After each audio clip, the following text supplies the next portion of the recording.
Welcome to Richard III, an audio drama, produced by Food for Groundlings. During this immersive audio production, we recommend using headphones for the best listening experience. Richard III will feature the voices of Eric Matthews as Richard III, Andrew Kilpatrick as Buckingham, Linda Stayer as Margaret of Anjou, Elena Falgione as Queen Elizabeth, Ella Mizera as Lady Anne Warwick and as Clarence's daughter, Shauna Fahad as the Duchess of York and as a page, Cameron Nichol as George, Duke of Clarence, Adam Wainwright as Richmond or Henry Tudor, as the Lord Mayor of London and as the Sheriff,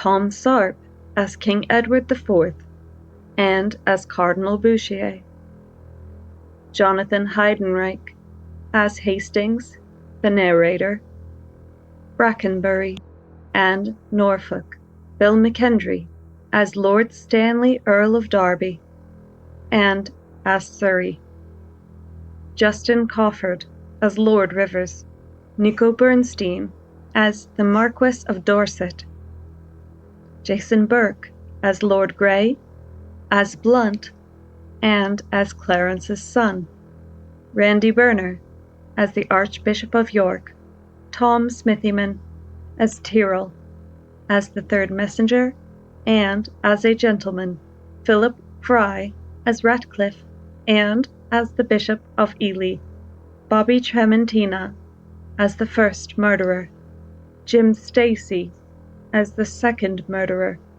and as Vaughan, Courtney Mills as Prince Edward of Wales and as the fourth messenger, Rill Griffin as young York and as the first messenger, and Mary Beth Oakley as the second messenger.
Woe for England. The wars that came to be known as the Wars of the Roses, the great struggle for the English crown, have come to an end.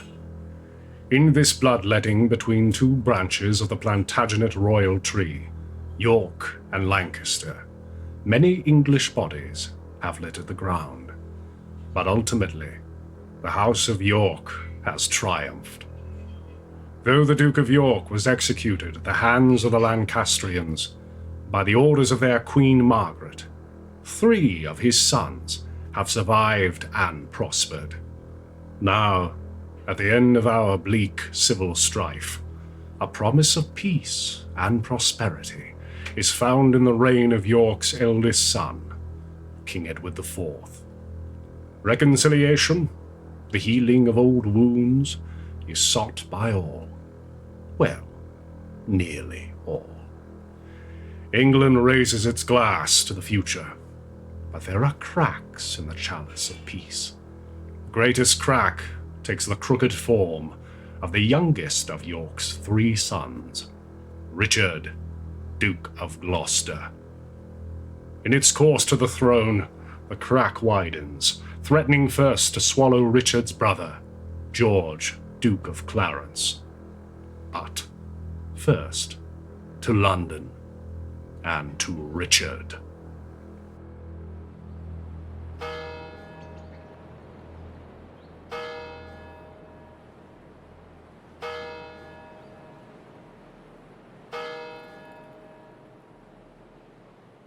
Now is the winter of our discontent made glorious summer by this son of York. And all the clouds that lowered upon our house in the deep bosom of the ocean buried. Now are our brows bound with victorious wreaths, our bruised arms hung up for monuments, our stern alarums changed to merry meetings, our dreadful marches to delightful measures.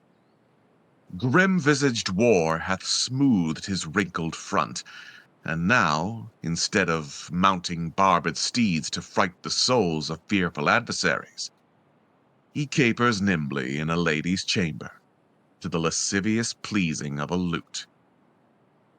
But I, that am not shaped for sportive tricks, nor made to court an amorous looking-glass, I, that am rudely stamped and want love's majesty to strut before a wanton ambling nymph, I, that am curtailed of this fair proportion, cheated of feature by dissembling nature, deformed, unfinished, sent before my time into this breathing world scarce half made up, and that so lamely and unfashionable that dogs bark at me as I halt by them.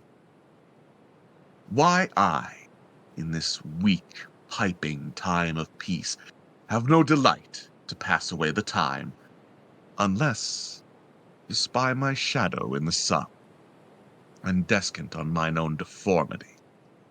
And therefore, since I cannot prove a lover to entertain these well-spoken days, I am determined to prove a villain, and hate the idle pleasures of these days.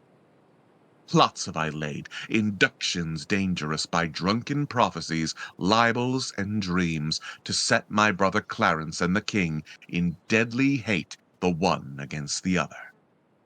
And if King Edward be as true and just as I am subtle, false, and treacherous, this day should Clarence closely be mewed up about a prophecy which says that G of Edward's heirs the murderer shall be. Dive thoughts, down to my soul. Here Clarence comes. Brother, good day. What means this armored guard that waits upon your grace? His Majesty, tendering my person's safety, hath appointed this conduct to convey me to the tower. Upon what cause? Because my name is George. Alack, my lord, that fault is none of yours. He should for that commit your godfathers. belike his majesty hath some intent that you shall be new christened in the tower. But what's the matter, Clarence, may I know? Yea, Richard, when I know. For I protest, as yet I do not.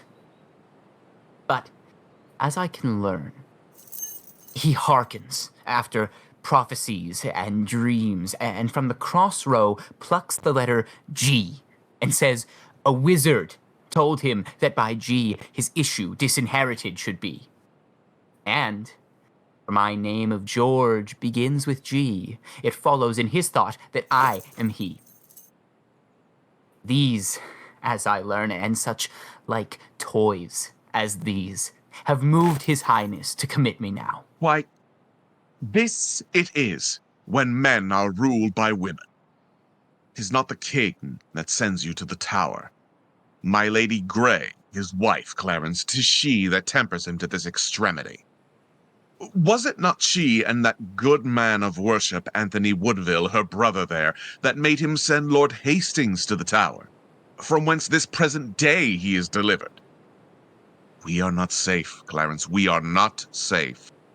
By heaven, I think there's no man is secure but the queen's kindred and night-walking heralds that trudge betwixt the king and Mistress Shore. Heard ye not what an humble suppliant Lord Hastings was to her for his delivery? Humbly complaining to her deity got my Lord Chamberlain his liberty.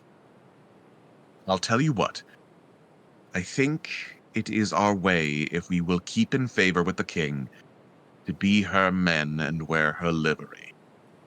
The jealous o'erworn widow and herself, since that our brother dubbed them gentlewomen, are mighty gossips in this monarchy. I beseech your graces both to pardon me.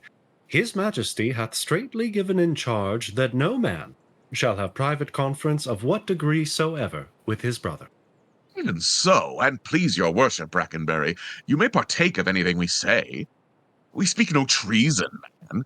We say the king is wise and virtuous, and his noble queen, well struck in years, fair and not jealous. We say that yours wife hath a pretty foot, a cherry lip, a bonny eye, a passing pleasing tongue, and that the queen's kindred are made gentlefolks. How say you, sir, can you deny all this? With this, my lord, myself have naught to do. Not to do with Mistress Shore. Oh, well, I tell thee, fellow, he that doth not with her, excepting one, were best he do it secretly, alone. What one, my lord? Her husband, knave. Wouldst thou betray me? I beseech your grace to pardon me, and withal forbear your conference with the noble duke. We know thy charge, Brakenbury, and will obey. We are the queen's abjects, and must obey. Brother, farewell. I will unto the king, and whatsoever you will employ me in, or to call King Edward's widow sister, I will perform it to enfranchise you. Meantime, this deep disgrace in brotherhood touches me deeper than you can imagine. I know it pleaseth neither of us well.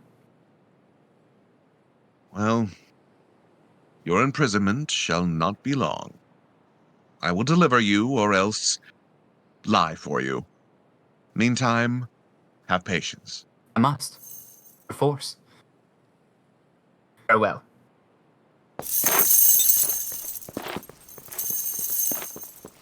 Go, tread the path thou shalt ne'er return. Simple, plain Clarence, I do love thee so, that I will shortly send thy soul to heaven, if heaven will take the present at our hands. Oh, but who comes here? The new delivered Hastings? Good time of day unto my gracious lord. As much unto my good Lord Chamberlain. Well, are you welcome to the open air? How hath your lordship brooked imprisonment? With patience, noble lord, as prisoners must. But I shall live, my lord, to give them thanks that were the cause of my imprisonment. No doubt, no doubt. So shall Clarence too. For they that were your enemies are his, and have prevailed as much on him as you. More pity, that the eagle should be mewed while kites and buzzards pray at liberty. What news abroad? No news so bad abroad as this at home. The king is sickly, weak and melancholy, and his physicians fear him mightily. Now, by St. Paul, this news is bad indeed. Oh, he hath kept an evil diet long, and overmuch consumed his royal person. It's very grievous to be thought upon. What, is he in his bed? He is. Go you before, and I will follow you. He cannot live, I hope, and must not die till George be packed with post-horse up to heaven. I'll in, to urge his hatred more to Clarence, with lies well steeled with weighty arguments. And if I fall not in my deep intent, Clarence hath not another day to live. Which done, God take King Edward to his mercy, and leave the world for me to bustle in. For then I'll marry Warwick's youngest daughter. What, though I killed her husband and her father? The readiest way to make the wench amends is to become her husband and her father. The which will I, not all so much for love as for another secret close intent, by marrying her which I must reach unto. But yet I run before my horse to market. Clarence still breathes, Edward still lives and reigns. When they are gone, then must I count my gains.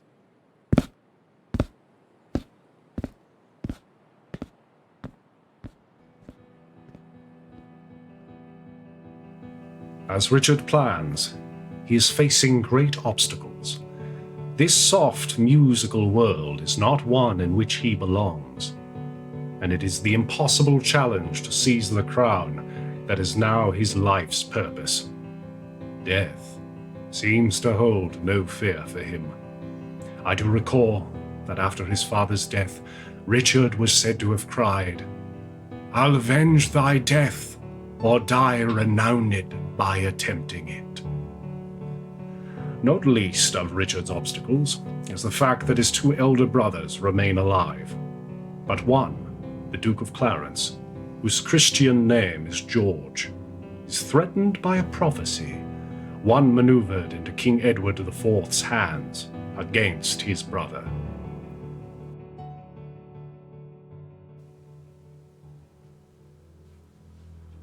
Now, we are approached by a train of mourners, and Warwick chief among them, for murdered and defeated King Henry VI, whose body has been lying in state following his murder by the Yorks. Lady Anne, daughter of the also recently dead Richard Neville, 16th Earl of Warwick, also known as the Kingmaker, has a history too fraught for her young life. While her father changed sides in the war to join Margaret and the Lancasters, her father was also one of the most powerful men, and certainly the wealthiest, in the realm. Now, whoever marries Anne stands to gain a fortune.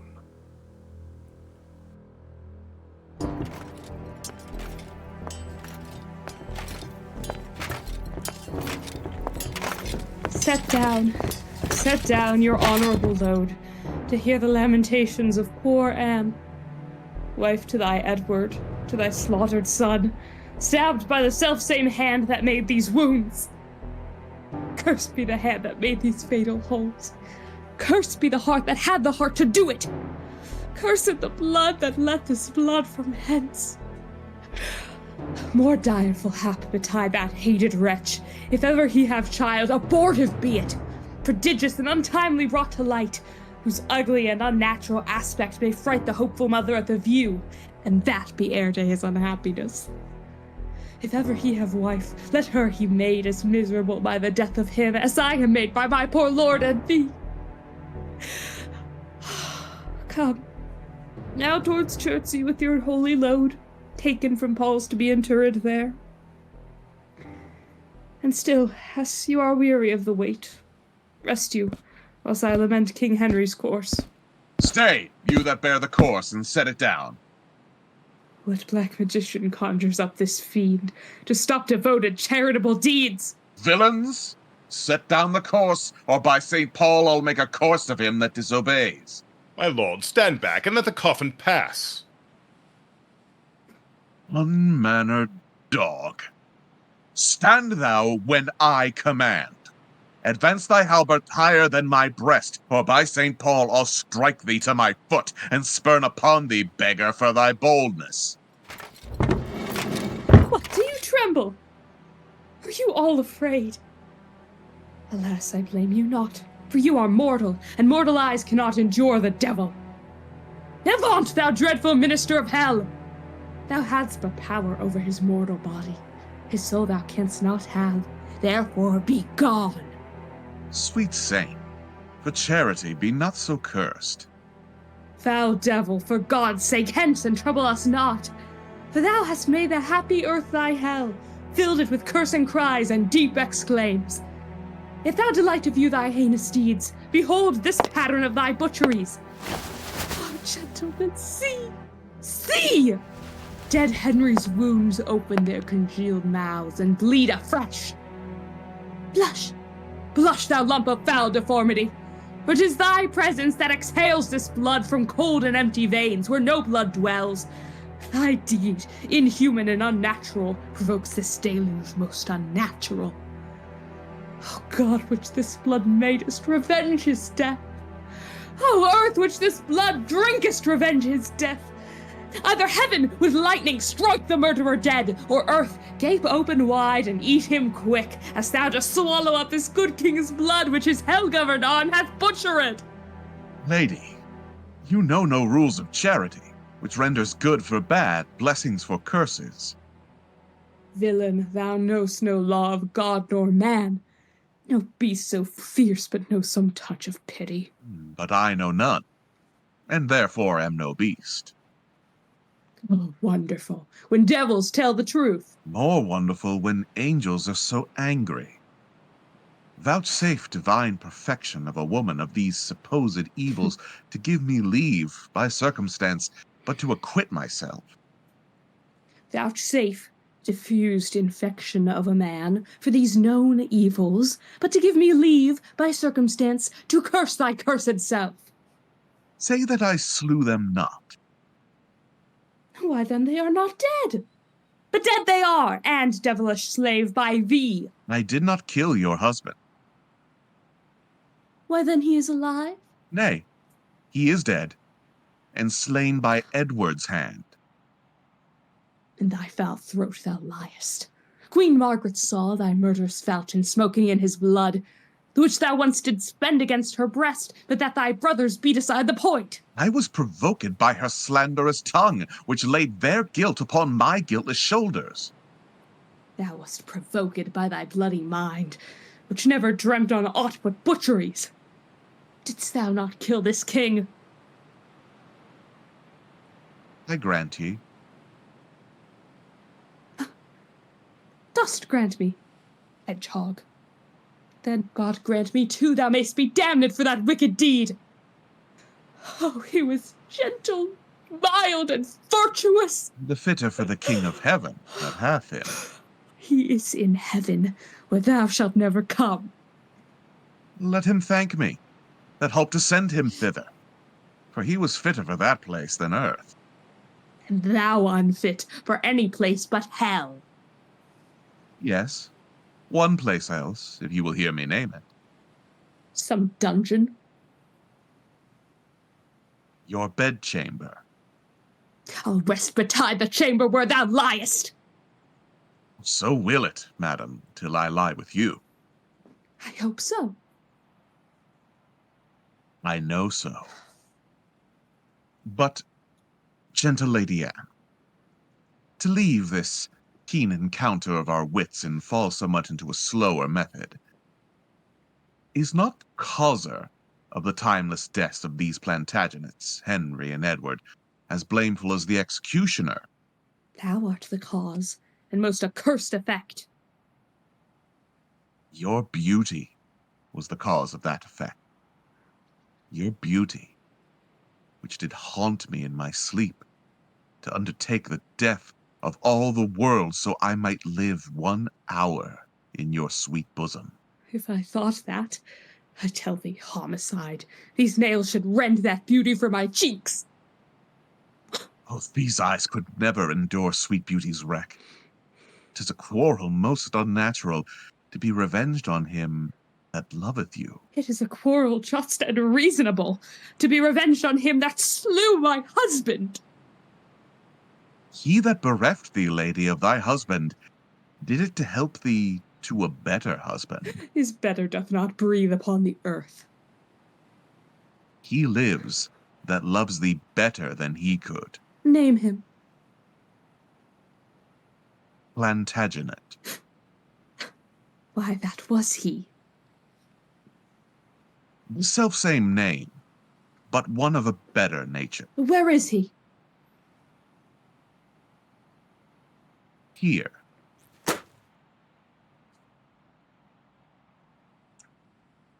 Why dost thou spit at me?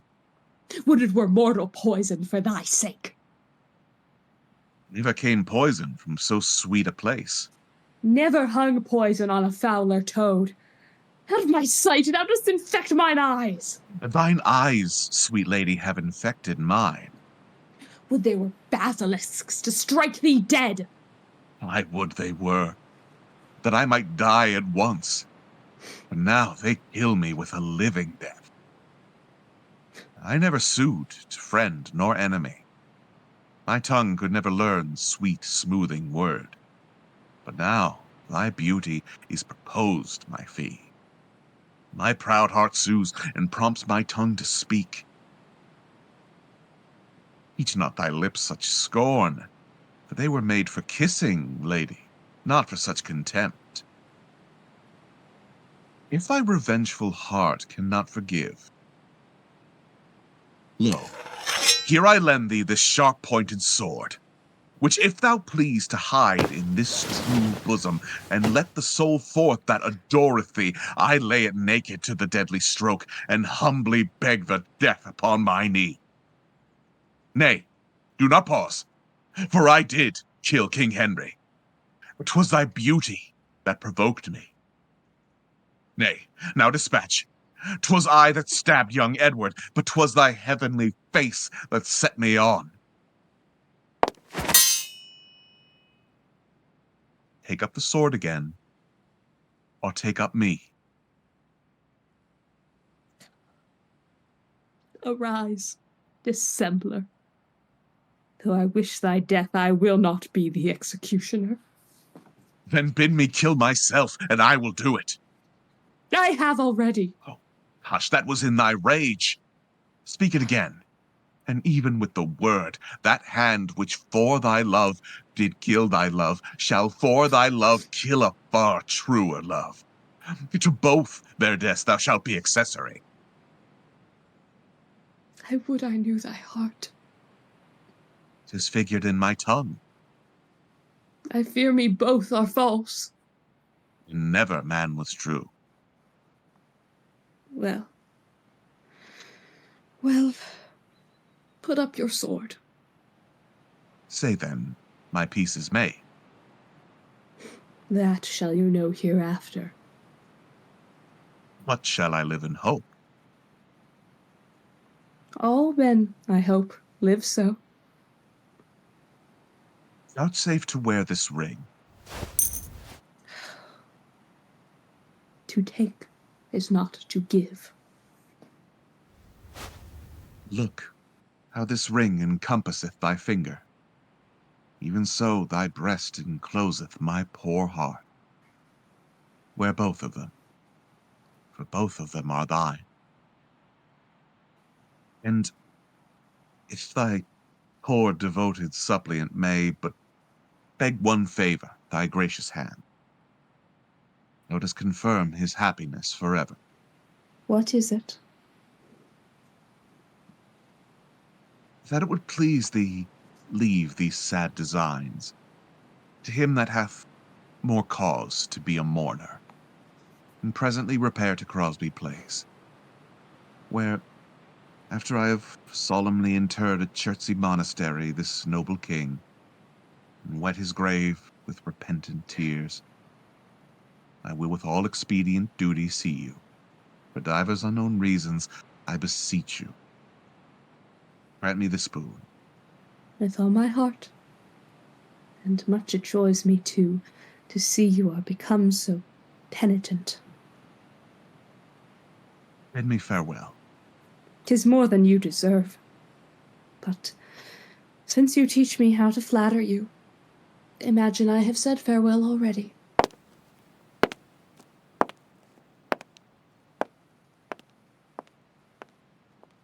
Towards Chertsey, noble lord. No, to Whitefriars.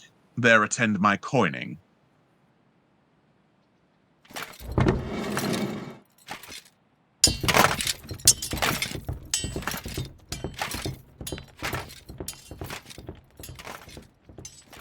Was ever woman in this humor wooed? Was ever woman in this humor won? I'll have her, but I will not keep her long. What? I, that killed her husband and his father, to take her in her heart's extremest hate, with curses in her mouth, tears in her eyes, and bleeding witness of her hatred by, having God, her conscience, and these bars against me, and I nothing to back my suit at all but the plain devil in dissembling looks, and yet to win her, all the world to nothing. Ah, she forgot already that brave Prince Edward, her lord, whom I some 3 months hence stabbed in my angry mood at Tewkesbury. And will she yet debase her eyes on me, that dropped the golden prime of this sweet prince and made her widow to a woeful bed? On me, whose all naught equals Edward's moiety. On me, that halt and am unshapen thus. I do mistake my person all this while. Upon my life she finds, although I cannot, myself to be a marvelous proper man. I'll be at charges for a looking-glass, and entertain some score or two of tailors to study fashions to adorn my body. Oh, but first, I'll turn yon fellow in his grave, and then return, lamenting, to my love. Shine out, fair sun, till I have bought a glass, that I may see my shadow as I pass.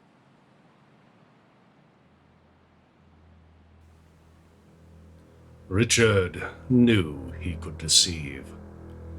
He knew he could fight, kill, and murder. But this... perhaps it was beyond what he thought himself capable of. And yet, he succeeded.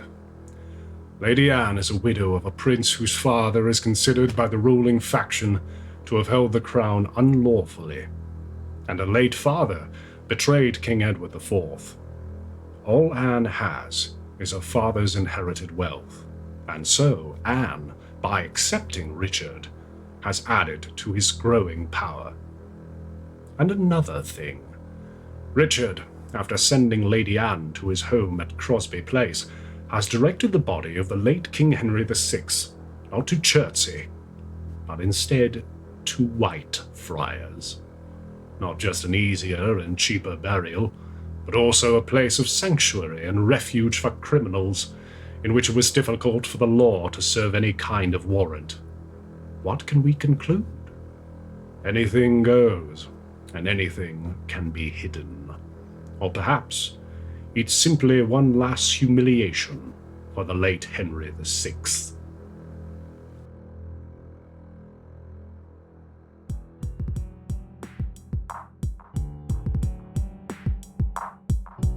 At the royal palace of Westminster, Queen Elizabeth, wife of King Edward IV, is wringing her hands because her husband is at death's door. The wars being so lately won, and the cracks in factions already appearing in the royal family, she is uncertain of her future if her husband should die. She has 2 sons with him, yet their eldest, Edward, is in his minority, under 18, and Richard, Duke of Gloucester, has been named Lord Protector. Elizabeth does have by her side 2 sons from her first marriage, Sir Thomas Grey, Marquis of Dorset, and Sir Richard Grey. She is also joined by her brother, Anthony Woodville, the Earl of Rivers. This is a family that, by way of Elizabeth's marriage to Edward, has been elevated above their birth, and the rest of the court has not forgotten this fact.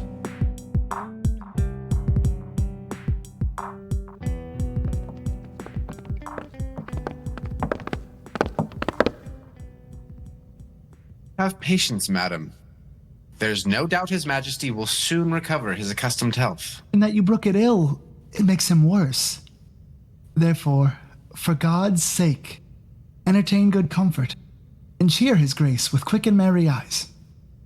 If he were dead, what would betide on me? No other harm but loss of such a lord.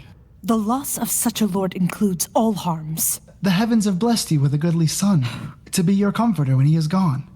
Oh, he is young, and his minority is put unto the trust of Richard Gloucester, a man that loves not me nor none of you. Is it concluded that he shall be protector? It is determined. Not concluded yet, but so it must be if the king miscarry. Here come the lords of Buckingham and Derby. Good time of day unto your royal grace. God make your majesty joyful as you have been. The Countess Richmond, good my lord of Derby, to your good prayers will scarcely say amen. Yet, Derby, notwithstanding, she's your wife and loves not me. Be you, good lord, assured, I hate not you for her proud arrogance. Oh, I do beseech you, either not believe the envious slanders of her false accusers, or if she be accused in true report, bear with her weakness, which I think proceeds from wayward sickness and no grounded malice. Saw you the king today, my lord of Derby. But now the Duke of Buckingham and I are come from visiting his majesty. What likelihood of his amendment, lords? Madam Good Hope, his grace speaks cheerfully. God grant him health. Did you confer with him? Madam, we did. He desires to make atonement betwixt the Duke of Gloucester and your brothers, and betwixt them and my Lord Chamberlain, and sent to warn them to his royal presence. Would all were well, but that will never be. I fear our happiness is at the height. They do me wrong, and I will not endure it. Who are they that complain unto the king that I, forsooth, am stern and love them not? By holy Paul, they love his grace but lightly that fill his ears with such dissentious rumors. Oh, because I cannot flatter and speak fair, smile in men's faces, smooth, deceive, and cog, duck with French nods and apish courtesy, I must be held a rancorous enemy. To whom? In all this presence speaks your grace. To thee, that hast nor honesty nor grace. When have I injured thee? When done thee wrong? Or thee? Or thee? Or any of your faction? A plague upon you all. His royal person, whom God preserve better than you would wish, cannot be quiet scarce a breathing while, but you must trouble him with lewd complaints. Brother of Gloucester, you mistake the matter. The king, of his own royal disposition, and not provoked by any suitor else, aiming belike at your interior hatred, which in your outward action shows itself against my kindred, brothers, and myself, makes him descend. That thereby he may gather the ground of your ill will, and so remove it. I cannot tell. The world has grown so bad. Since every jack became a gentleman, there's many a gentle person made a jack. Come, come. We know your meaning, Brother Gloucester. You envy my advancement and my friends. God grant we may never have need of you. Meantime, God grants that we have need of you. Your brother is imprisoned by your means, myself disgraced, and the nobility held in contempt. Whilst many fair promotions are daily given to ennoble those that scarce some 2 days since were worth a noble. By him that raised me to this careful height, from that contented hap which I enjoyed, I never did incense his majesty against the Duke of Clarence, but have been an earnest advocate to plead for him. My lord, you do me shameful injury, falsely, to draw me in these vile suspects. You may deny that you were not the mean of my Lord Hastings' late imprisonment. She may, my lord, for... She may, Lord Rivers? Why, who knows not so? What may she not? She may, yea, marry may she. What, marry, may she? Oh, what, marry may she? Marry with a king, a bachelor, a handsome stripling, too. By heaven, I will acquaint his majesty with those gross taunts I have often endured. I had rather be a country servant maid than a great queen with this condition, to be thus taunted, scorned, and baited at.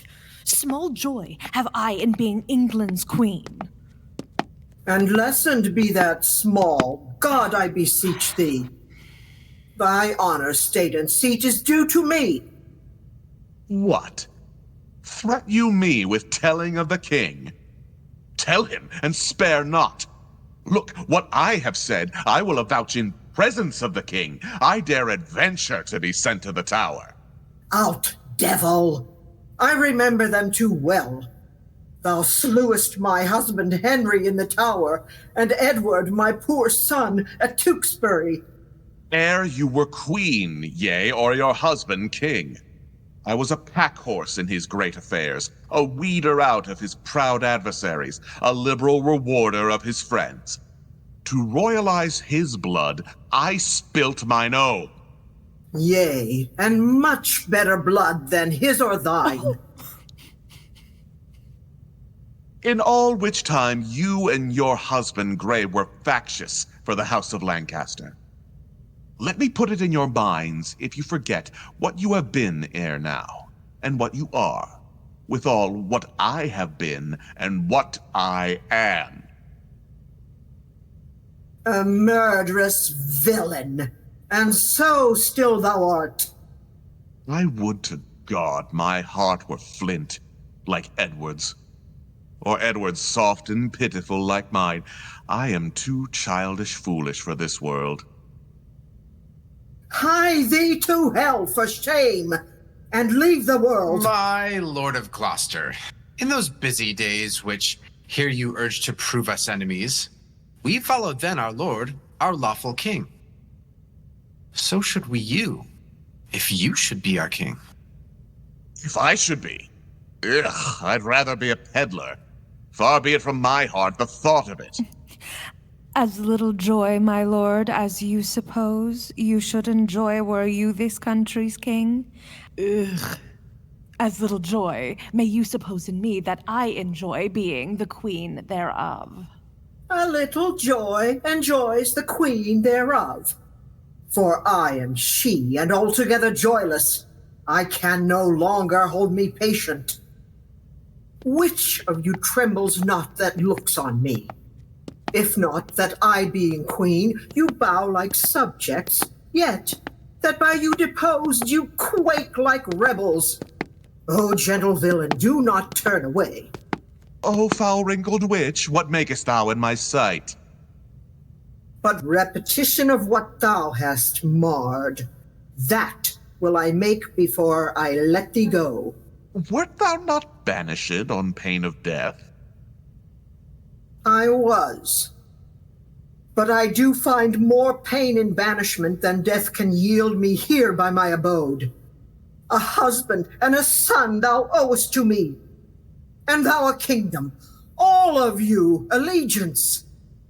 The curse my noble father laid on thee, when thou didst crown his warlike brows with paper, and with thy scorns drewest rivers from his eyes, and then to dry them gavest the Duke a clout steeped in the faultless blood of pretty Rutland. His curses, then, from bitterness of soul denounced against thee, are all fallen upon thee, and God, not we, hath plagued thy bloody deed. So just is God to right the innocent. Oh, 'twas the foulest deed to slay that babe, and the most merciless that e'er was heard of. Tyrants themselves wept when it was reported. No man but prophesied revenge for it. What were you snarling all before I came, ready to catch each other by the throat, and turn you all your hatred now on me? Can curses pierce the clouds and enter heaven? Why then give way, dull clouds, to my quick curses. If not by war, by surfeit die your king, as ours by murder, to make him a king. Edward thy son, which now is Prince of Wales, for Edward my son, which was Prince of Wales, die in his youth by like untimely violence. Thyself a queen, for me that was a queen, outlive thy glory like my wretched self. Long mayst thou live to wail thy children's loss, and see another as I see thee now, decked in thy rights as thou art stalled in mine. Long die thy happy days before thy death, and after many lengthened hours of grief, die neither mother, wife, nor England's queen. Rivers and Dorset, you were standers by, and so wast thou, Lord Hastings, when my son was stabbed with bloody daggers. God, I pray him that none of you may live your natural age, but by some unlooked accident cut off. I've done thy charm, thou hateful withered hag. And leave out thee?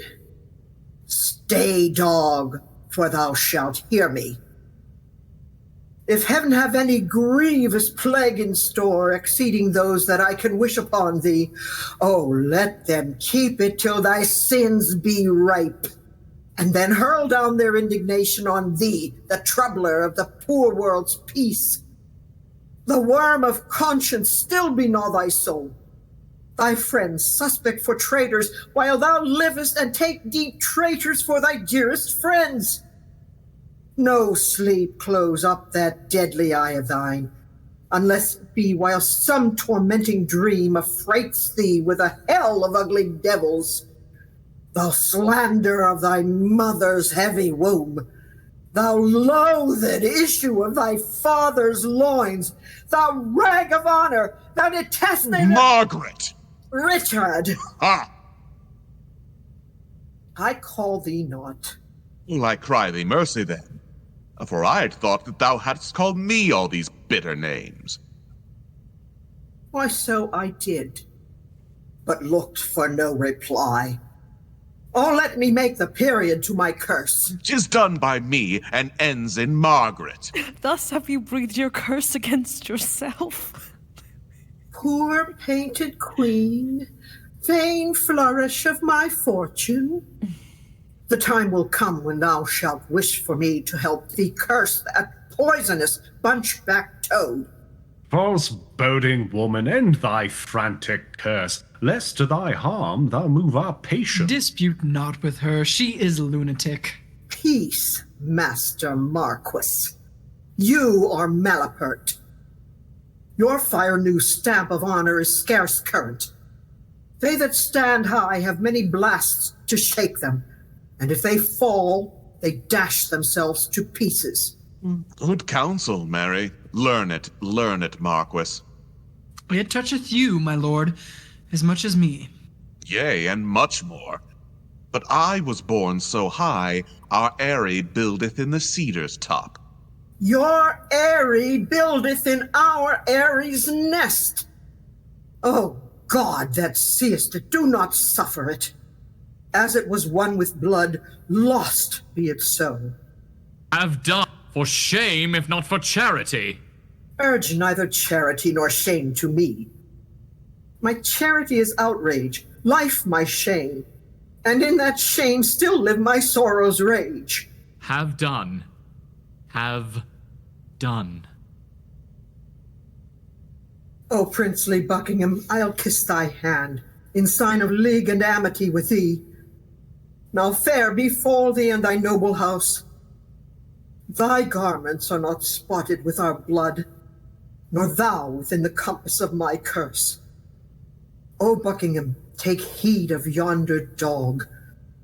Look, when he fawns, he bites, and when he bites, his venom tooth will rankle to the death. Have naught to do with him. Beware of him. What doth she say, my lord of Buckingham? Nothing that I respect, my gracious lord. Oh. But remember this another day, when he shall split thy very heart with sorrow, and say, poor Margaret was a prophetess. Live each of you the subjects to his hate, and he to yours, and all of you to God's. My hair doth stand on end to hear her curses. So doth mine. I muse why she's at liberty. I cannot blame her. By God's holy mother, she hath had too much wrong, and I repent my part thereof that I had done for her. I never did her any, to my knowledge. But you have all the vantage of her wrong. Marry, as for Clarence, he is well repaid. God pardon them that are the cause of it. A virtuous and Christian-like conclusion to pray for them that have done scathe to us.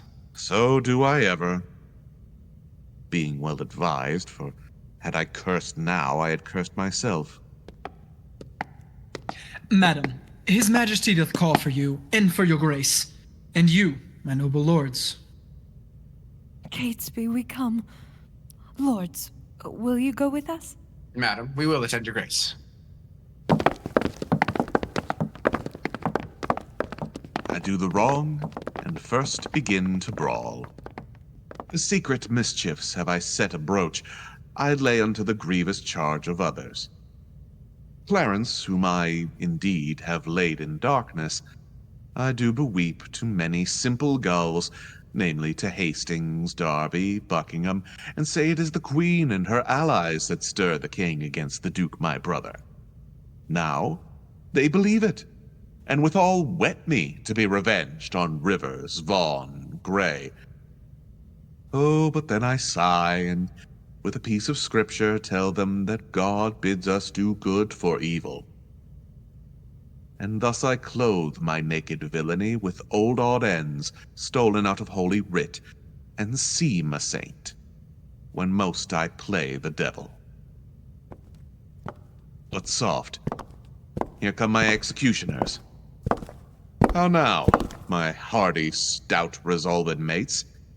Are you now going to dispatch this deed? We are, my lord, and come to have the warrant that we may be admitted where he is. Well thought upon. I have it here about me. When you have done, repair to Crosby Place. But, sirs, be sudden in the execution, with all obdurate. Do not hear him plead. Clarence is well spoken, and perhaps may move your hearts to pity if you mark him. Hush! Fear not, my lord, we will not stand to prate. Talkers are no good doers. Be assured, we come to use our hands and not our tongues. I like you, lads. About your business straight. Go, dispatch. We will, my noble lord.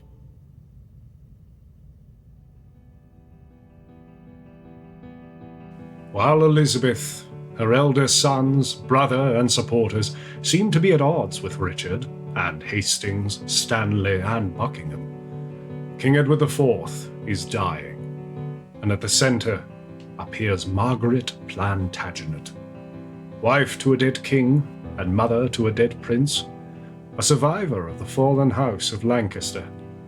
The rest of the court has not forgotten that it was Margaret herself who had the Duke of York, father to Edward, George, and Richard, executed. But not before she showed York a cloth dipped in the blood of his fourth son, the young and murdered Rutland. Yet Margaret's own son, Prince Edward, was also violently executed in front of her, after which she begged Richard for death, which Edward would not allow. Now, what remains of Margaret is curses and rage. Technically banished, she is now hurling curses at nearly every member of each faction. Richard's winning game is wordplay, a sibling to his deception. All of his secret machinations set in motion, blame on others, his sorrow, hidden behind a few verses of scripture. He loses no momentum in playing both the saint and the villain, but both are just that, roles. And few members of the royal family and its allies can truly claim innocence in the years of violence past, nor can they in what is to come.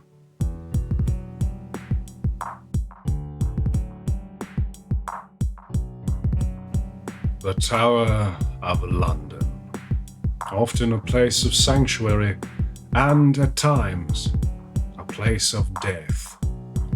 Here, George, Duke of Clarence, remains imprisoned, seemingly from accusations levelled by the family of Queen Elizabeth. Warwick the Kingmaker, Lady Anne's father, was not the only one to change sides in the war. Clarence followed him to the Lancastrian side and married Anne's sister, after which Clarence shortly changed again to go back to his brothers and the Yorks. But time has passed since those busy days, and in the tower, his Lieutenant Brakenbury stands guard.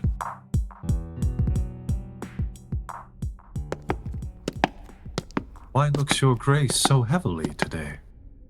Oh, I have passed a miserable night, so full of ghastly dreams, of ugly sights, that, as I am a Christian, faithful man, I would not spend another such a night, though 'twere to buy a world of happy days. So full of dismal terror was the time. What was your dream? I long to hear you tell it. Methoughts that I had broken from the tower, and was embarked to cross to Burgundy, and in my company, my brother Gloucester, who from my cabin tempted me to walk upon the hatches. Thence we looked toward England, and sighted up 1,000 fearful times during the wars of York and Lancaster that had befallen us. As we paced along upon the giddy footing of the hatches, methought that Gloucester stumbled and, in falling, struck me that thought to stay him overboard into the tumbling billows of the main. Lord, methought, what pain it was to drown, what dreadful noise of waters in mine ears, what ugly sights of death within mine eyes. Methoughts I saw 1,000 fearful wrecks, 10,000 men that fishes gnawed upon, wedges of gold, great anchors, heaps of pearl, inestimable stones, unvalued jewels, all scattered in the bottom of the sea. Some lay in dead men's skulls, and in those holes where eyes did once inhabit there were crept, as 'twere in scorn of eyes, reflecting gems, which wooed the slimy bottom of the deep, and mocked the dead bones that lay scattered by. Had you such leisure in the time of death to gaze upon these secrets of the deep? Methought I had, and often did I strive to yield the ghost, but still the envious flood stopped in my soul, and would not let it forth to seek the empty, vast, and wandering air, but smothered it within my panting bulk, which almost burst to belch it in the sea. Awaked you not in this sore agony? No. My dream was lengthened after life. Oh, then began the tempest to my soul. I passed, methought, the melancholy flood, with that grim ferryman which poets write of, unto the kingdom of perpetual night. The first that there did greet my stranger soul was my great father-in-law, renowned Warwick, who cried aloud, "What scourge for perjury can this dark monarchy afford false Clarence. And so he vanished. And then came wandering by a shadow, like an angel, with bright hair dabbled in blood, and he squeaked out aloud, "Clarence is come." False, fleeting, perjured Clarence that stabbed me in the field by Tewkesbury. Seize on him, Furies, take him unto torment. And with that, methoughts a legion of foul fiends environed me about, and howled in mine ears such hideous cries that with the very noise I trembling waked. And for a season after could not believe but that I was in hell. Such terrible impression made the dream. No marvel, my lord, though it affrighted you. I am afraid, methinks, to hear you tell it. Brakenbury, I have done those things which now bear evidence against my soul, for Edward's sake, and see how he requites me. Oh, God, if my deep prayers cannot appease thee, but thou wilt be avenged on my misdeeds, yet execute thy wrath in me alone. Oh, spare my guiltless wife and my poor children. I pray thee, gentle keeper, stay by me. My soul is heavy, and I fain would sleep.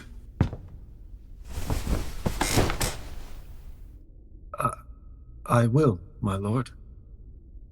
God give your grace good rest.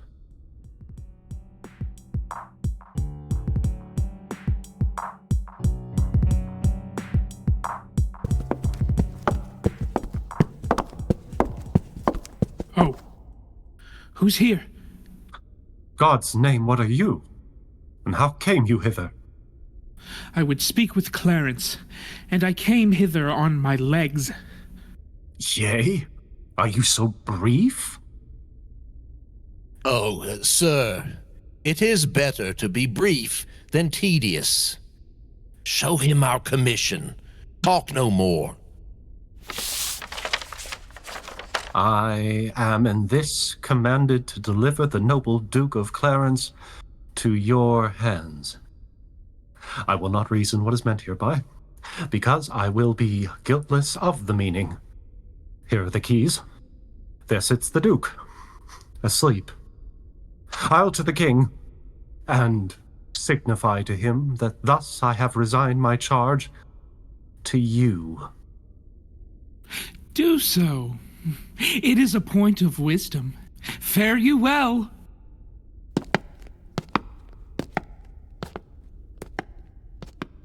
What? Shall we stab him as he sleeps? No. Then he will say 'twas done cowardly when he wakes.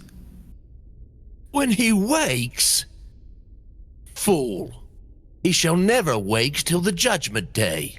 Why, then he will say we stabbed him sleeping. The urging of that word, judgment, hath bred a kind of remorse in me. What? Art thou afraid?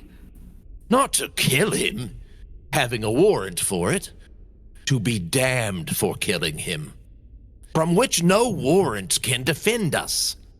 I thought thou hadst been resolute. So I am. To let him live. Back to the Duke of Gloucester. Tell him so. I pray thee, stay a while. I hope my holy humor will change. 'Was wont to hold me, but while one would tell 20. 1, 2, 3, 4, 5, 6. How dost thou feel thyself now? Faith. Some certain dregs of conscience are yet within me. Remember our reward when the deed is done. Zoons. He dies. I had forgot the reward. Where's thy conscience now? In the Duke of Gloucester's purse. So, when he opens his purse to give us our reward, thy conscience flies out. I'll not meddle with it. It's a dangerous thing. It makes a man a coward. A man cannot steal, but it accuseth him. He cannot swear, but it checks him. He cannot lie with his neighbor's wife, but it detects him. Zoons, it is even now at my elbow, persuading me not to kill the Duke. Take the devil in thy mind, and relieve him not, who would insinuate with thee but to make thee sigh. Take him over the costard with the hilts of thy sword, and then we will chop him in the malmsey butt in the next room. Oh, excellent device. Make a sop of him. Hark! He stirs. Shall I strike? No. First, let's reason with him. Where art thou, keeper? Give me a cup of wine. You shall have wine enough, my lord. Anon. In God's name, what art thou? A man, as you are. But not as I am royal. Nor you, as we are, loyal. Thy voice is thunder, but thy looks are humble. My voice is now the king's. My looks mine own. How darkly and how deadly dost thou speak? Who sent you hither? Wherefore do you come? To murder me? I. You scarcely have the hearts to tell me so, and therefore cannot have the hearts to do it. Wherein, my friends, have I offended you? Offended us you have not, but the king. I shall be reconciled to him again. Never, my lord. Therefore, prepare to die. To threaten me with death is most unlawful. I charge you, as you hope to have redemption by Christ's dear blood shed for our grievous sins, that you depart and lay no hands on me. The deed you undertake is damnable. Erroneous vassal, the great King of Kings hath in the tables of his law commanded that thou shalt do no murder. And wilt thou then spurn at his edict and fulfill a man's? Take heed, for he holds vengeance in his hands to hurl upon their heads that break his law. And that same vengeance doth he hurl on thee. For false forswearing, and for murder too. Thou didst receive the holy sacrament to fight in quarrel of the house of Lancaster. And, like a traitor to the name of God, didst break that vow, and with thy treacherous blade unrips the bowels of thy sovereign son. How canst thou urge God's dreadful law to us when thou hast broke it in so dear degree? Alas, for whose sake did I that ill deed? For Edward, for my brother, for his sake. Why, sirs, he sends ye not to murder me for this, for in this sin he is as deep as I. If God will be revenged for this deed, oh, know you yet, he doth it publicly. Who made thee, then, a bloody minister, when gallant springing, brave Plantagenet, that princely novice, was struck dead by thee? My brother's love, the devil, and my rage. Thy brother's love, our duty, and thy fault provoke us hither now to slaughter thee. If you be hired for meed, go back again, and I will send you to my brother Gloucester, who shall reward you better for my life than Edward will for tidings of my death. You are deceived. Your brother Gloucester hates you. Oh, no. He loves me, and he holds me dear. Go you to him from me. Aye, so we will. Tell him, when that our princely father York blessed his 3 sons with his victorious arm, and charged us from his soul to love each other, he little thought of this divided friendship.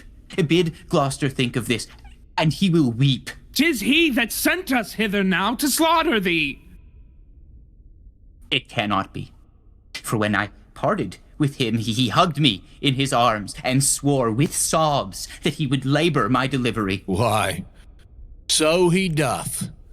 Now he delivers thee from this world's thraldom to the joys of heaven. Make peace with God, for you must die, my lord. Ah, sirs, consider, he that set you on to do this deed will hate you for the deed. What shall we do? Relent and save your souls. Relent? 'Tis cowardly and womanish. Not to relent is beastly, savage, devilish. My friend, I spy some pity in thy looks. Oh, if thine eye be not a flatterer, come thou on my side, and entreat for me as you would beg were you in my distress. Look behind you, my lord. Take that! And if all this will not do, I'll drown you in the Momsey butt within. Bloody deed. And desperately dispatched. How now? What mean'st thou, that thou helpst me not? By heavens, the Duke shall know how slack thou art. I would he knew that I saved his brother. Take thou the fee, and tell him what I say. Or I repent me that the Duke is slain. So do not I. Go, coward as thou art. Now must I hide his body in some hole, until the Duke take order for his burial. And when I have my meed, I must away, for this will out, and here I must not stay.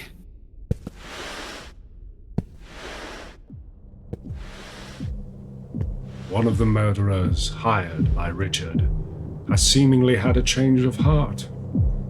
But no matter.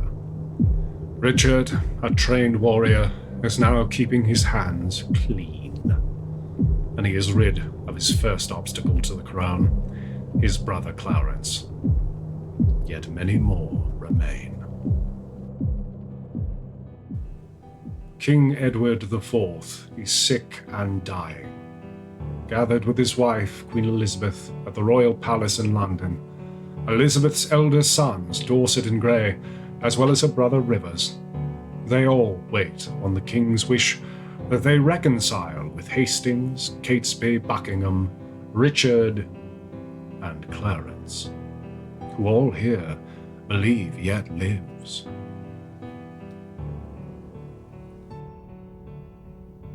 Why, so now have I done a good day's work. You peers continue this united league. I every day expect an embassage from my Redeemer to redeem me hence. And now in peace my soul shall part to heaven, since I have set my friends at peace on earth. Rivers and Hastings, take each other's hand. Dissemble not your hatred. Swear your love. By heaven, my heart is purged from grudging hate, and with my hand I seal my true heart's love. So thrive I, as I truly swear the like. Take heed you dally not before your king, lest he that is the supreme king of kings confound your hidden falsehood and award either of you to be the other's end. So prosper I, as I swear perfect love. And I, as I love Hastings with my heart. Madam, yourself are not exempt in this, nor your son Dorset, Buckingham, nor you. You have been factious one against the other. Wife, love Lord Hastings. Let him kiss your hand. And what you do, do it unfeignedly. Here, Hastings. I will nevermore remember our former hatred. So thrive I and mine. Dorset, embrace him. Hastings, love Lord Marquis. This interchange of love, I here protest. Upon my part shall be inviolable. And so swear I, my lord. Now, princely Buckingham, seal thou this league with thy embracements to my wife's allies, and make me happy in your unity. Whenever Buckingham doth turn his hate on you or yours, but with all duteous love doth cherish you and yours, God punish me with hate in those where I expect most love. A pleasing cordial, princely Buckingham, is this thy vow unto my sickly heart. There wanteth now our brother Gloucester here to make the perfect period of this peace. And in good time, here comes the noble Duke. Good morrow to my sovereign king and queen, and princely peers. A happy time of day. Happy indeed, as we have spent the day.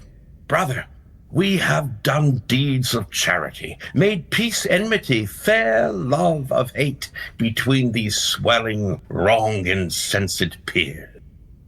A blessed labor, my most sovereign liege. Amongst this princely heap, if any here by false intelligence or wrong surmise hold me a foe, if I unwittingly or in my rage have aught committed that is hardly borne by any in this presence, I desire to reconcile me to this friendly peace. 'Tis death to me to be at enmity. I hate it, and desire all good men's love. First, madam, I entreat true peace of you, which I will purchase with my duteous service. Of you, my noble cousin Buckingham, if ever any grudge were lodged between us. Of you, Lord Rivers and Lord Grey, of you, that without desert have frowned on me, I thank God for my humility. A holy day shall this be kept hereafter. I would to God all strifes were well compounded. My sovereign liege, I do beseech your majesty to take our brother Clarence to your grace. Why, madam, have I offered love for this? You do him injury to scorn his course. Who knows not that the noble Duke is dead? Who knows not he is dead? Who knows he is? All-seeing heaven. What a world is this? Look I so pale, Lord Dorset, as the rest? Aye, my good lord, and no one in this presence but his red colour hath forsook his cheeks. Is Clarence dead? The order was reversed. But he, poor soul, by your first order died.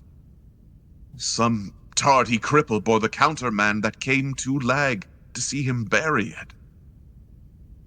God grant that some less noble and less loyal, nearer in bloody thoughts but not in blood, deserve not worse than wretched Clarence did, and yet go turn from suspicion. My brother slew no man. His fault was thought, and yet his punishment was cruel death. Who sued to me for him? Who, in my rage, kneeled at my feet and bade me be advised? Who spake of brotherhood? Who spake of love? Who told me how the poor soul did forsake the mighty Warwick, and did fight for me? Who told me in the field by Tewkesbury, when Oxford had me down, he rescued me and said, "Dear brother, live and be a king"?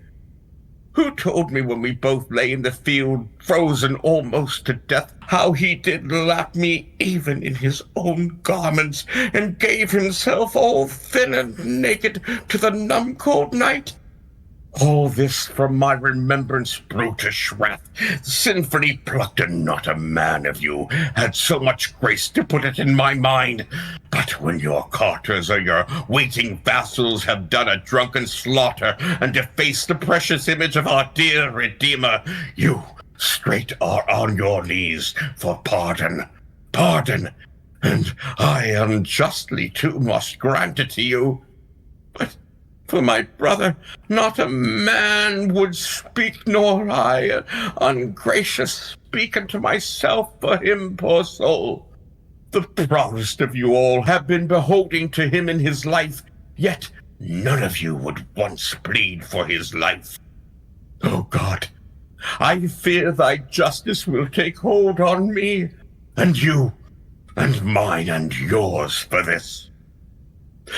Come, Hastings, help me to my closet. Oh, poor Clarence.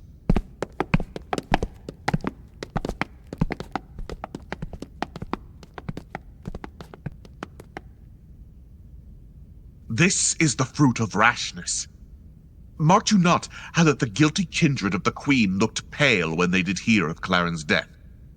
Oh, they did urge it still unto the king. God will revenge it. But come, let us in, to comfort Edward with our company. We wait upon your grace.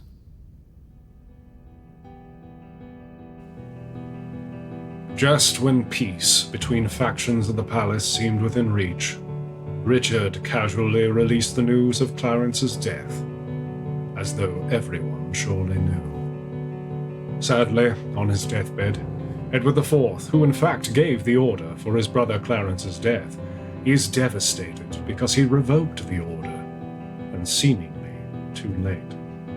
Edward now, in grief and rage, blames everyone around him for not stopping the execution, and so we leave the dying king and sit with Richard, who has insidiously raised suspicions against the Queen and her family, who looked pale on the news of Clarence's death.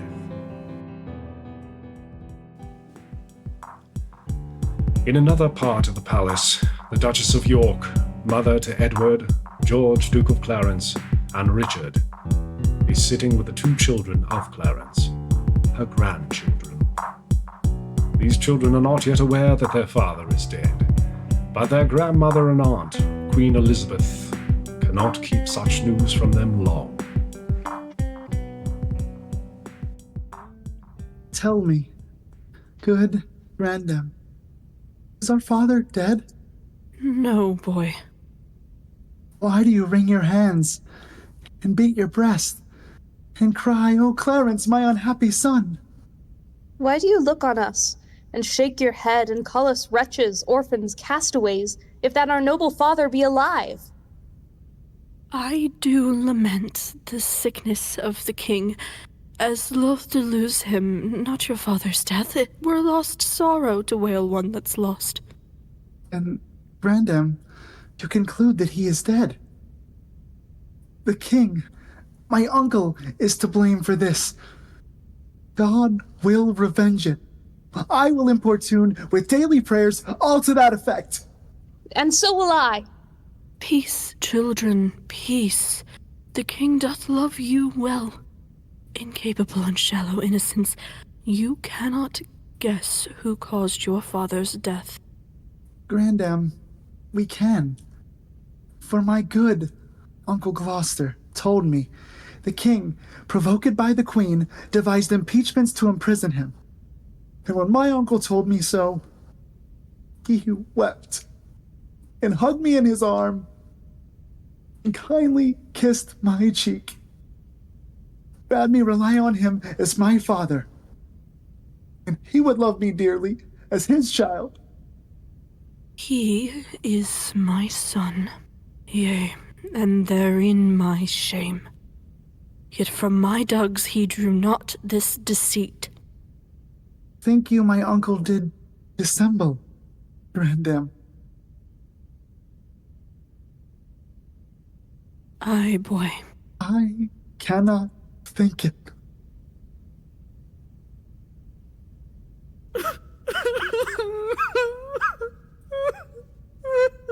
Hark! What noise is this? No, who shall hinder me to wail and weep, to chide my fortune and torment myself? I'll join with black despair against my soul, and to myself become an enemy. What means this scene of rude impatience? To make an act of tragic violence, Edward, my lord, your son, our king, is dead. Why grow the branches now the root is withered? Why wither not the leaves, the sap being gone? If you will live, lament. If die, be brief.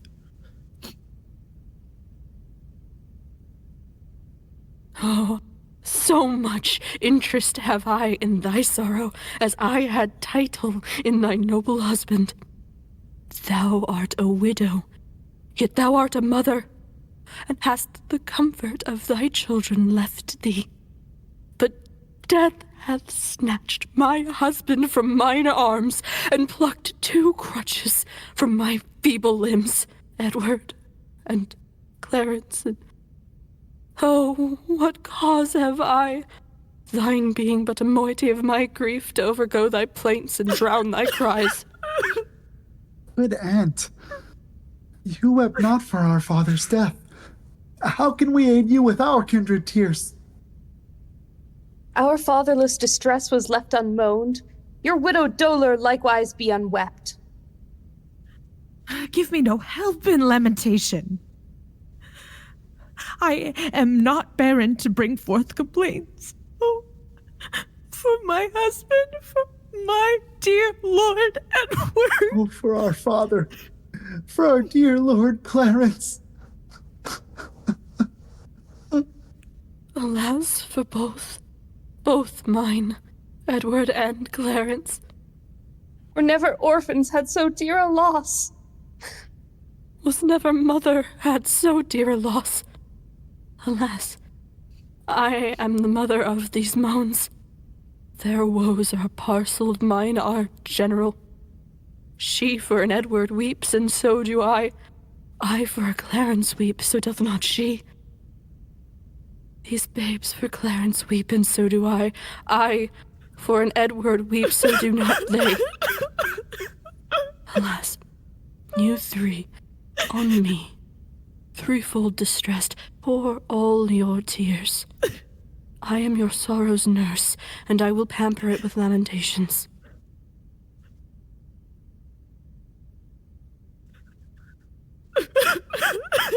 Comfort, dear mother. God is much displeased that you take with unthankfulness his doing.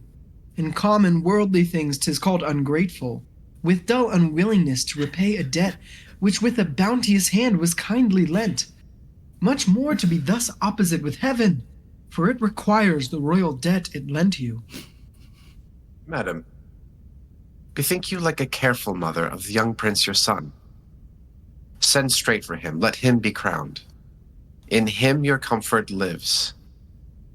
Drown desperate sorrow in Edward's grave, and plant your joys in living Edward's throne. Madam, have comfort.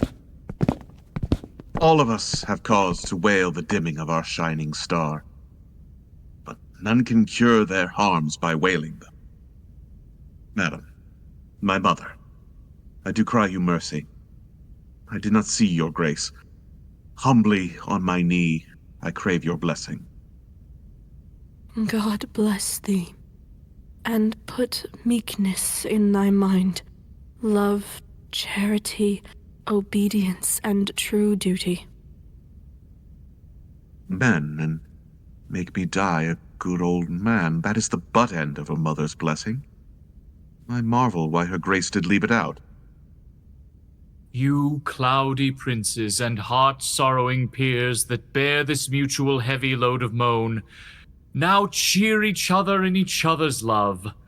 Though we have spent our harvest of this king, we are to reap the harvest of his son. Meseemeth good that with some little train, forthwith from Ludlow the young prince be fetched hither to London to be crowned our king. Why with some little train, my lord of Buckingham? Marry, my lord, lest by a multitude the new-healed wound of malice should break out, which would be so much the more dangerous, by how much the estate is green and yet ungoverned. I hope the king made peace with all of us, and the compact is firm and true in me. And so in me. And so, I think, in all. Yet, since it is but green, it should be put to no apparent likelihood of breach, which, haply, by much company might be urged. Therefore, I say with noble Buckingham, that it is meet, so few should fetch the prince. And so say I. And be it so. And go we to determine who they shall be that straight shall post to Ludlow. Madam, and you, my mother, will you go to give your censures in this weighty business? With all our hearts.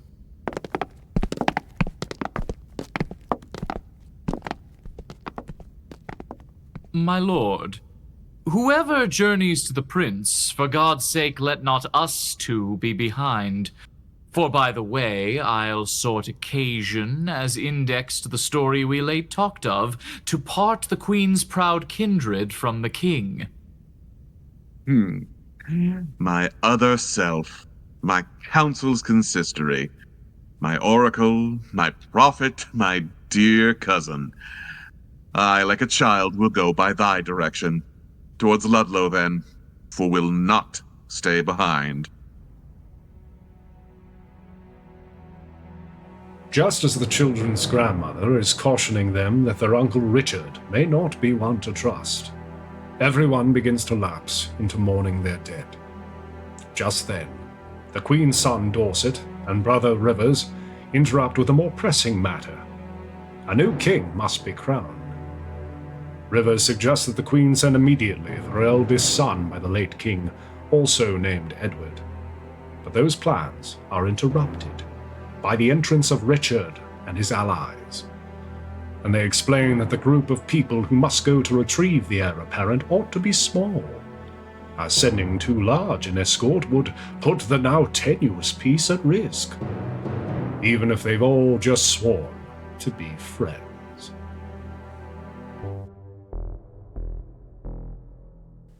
At the palace in London, Queen Elizabeth and Richard's mother, the Duchess of York, are speaking with the Archbishop of York.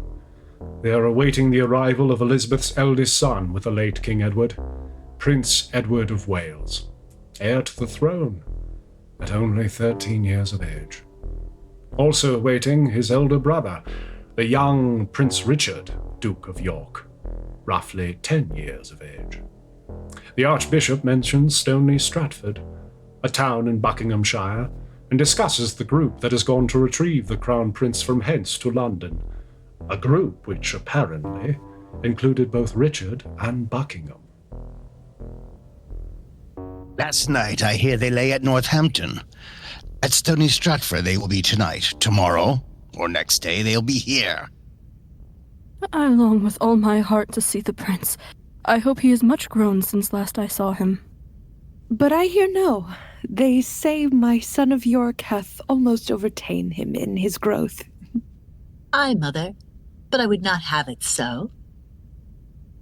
Why, my young cousin, it is good to grow. Grandam, one night as we did sit at supper, my Uncle Rivers talked how I did grow more than my brother. Aye, quoth my Uncle Gloucester. Small herbs have grace. Great weeds do grow apace.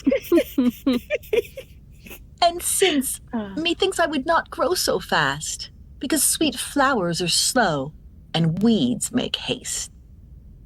Good faith, good faith. The saying did not hold in him that did object the same to thee. He was the wretchedest thing when he was young, so long a-growing and so leisurely, that if this rule were true, he should be gracious. Why, madam, sir, no doubt he is. I hope he is, but yet, let mothers doubt. Now, by my troth, if I'd been remembered, I could have given my uncle's grace a flout, to touch his growth nearer than he touched mine. How, my pretty York, I pray thee, let me hear it. Marry, they say my uncle grew so fast that he could gnaw crust at 2 hours old. 'Twas a full 2 years ere I could get a tooth. Grandam, this would have been a biting jest. I pray thee, pretty York, who told thee this? Grandam, his nurse. His nurse? Why, she was dead ere thou wert born. If 'twere not she, I cannot tell who told me. Comes a messenger. What news? Such news, my lord, as grieves me to unfold. How fares the prince? Well, madam, and in health. What is thy news, then? Lord Rivers and Lord Grey are sent to Pomfret. With them, Sir Thomas Vaughan, prisoners. Who hath committed them? The mighty dukes, Gloucester and Buckingham. For what offence? Some of all I have disclosed. Why or for what these nobles were committed is all unknown to me, my gracious lady. I see the downfall of our house. The tiger now hath seized the gentle hind.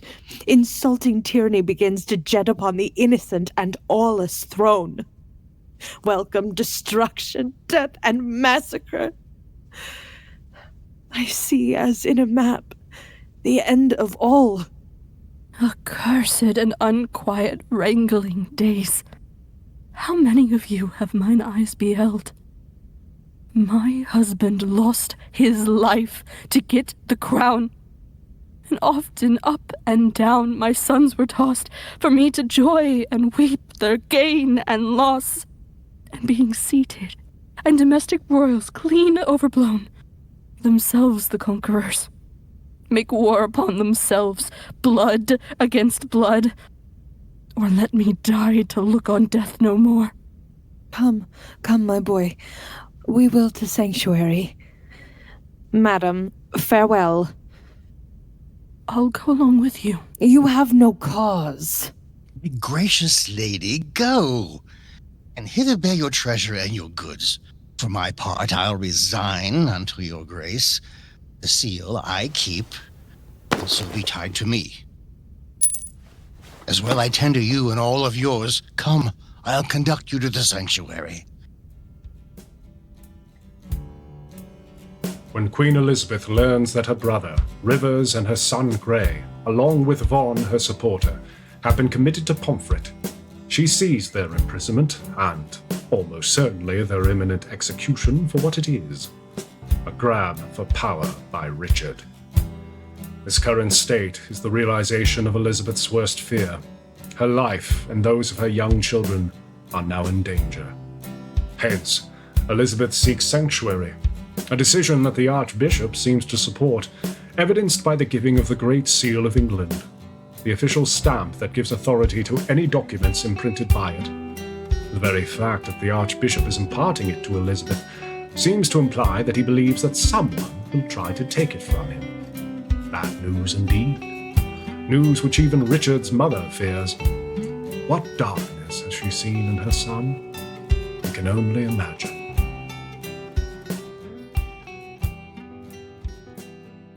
When last most Londoners saw Prince Edward at the end of the war, he was only an infant.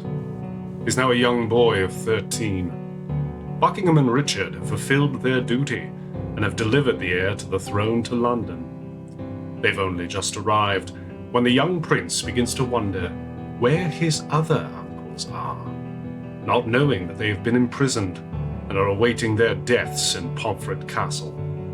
Nor does he know that his mother and his little brother, Richard, Duke of York, at the tender age of 10, have fled to sanctuary.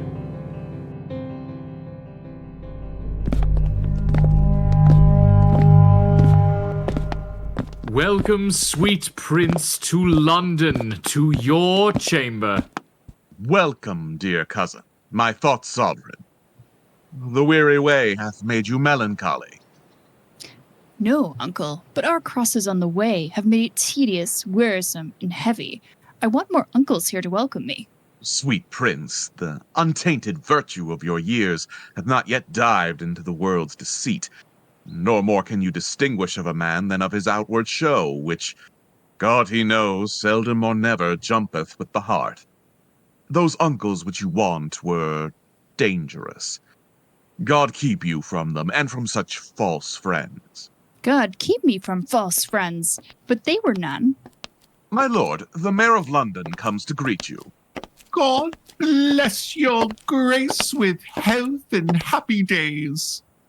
I thank you, good my lord, and thank you all.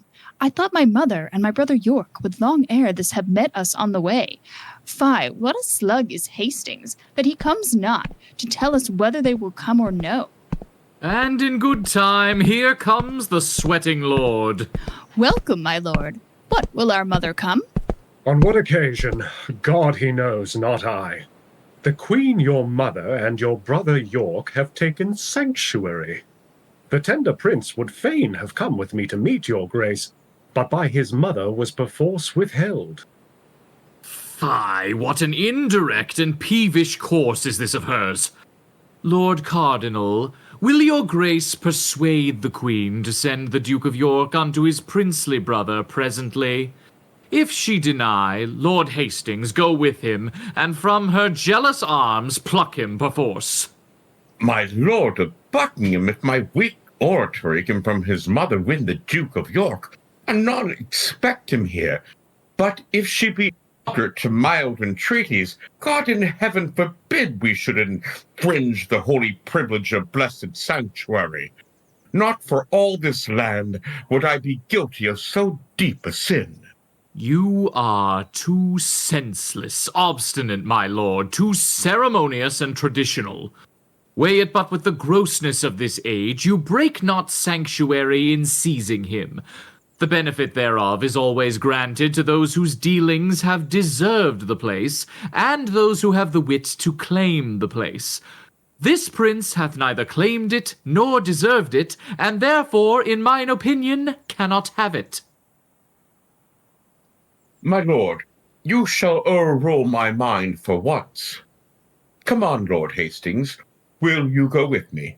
I go, my lord. Good lords, make all the speedy haste you may.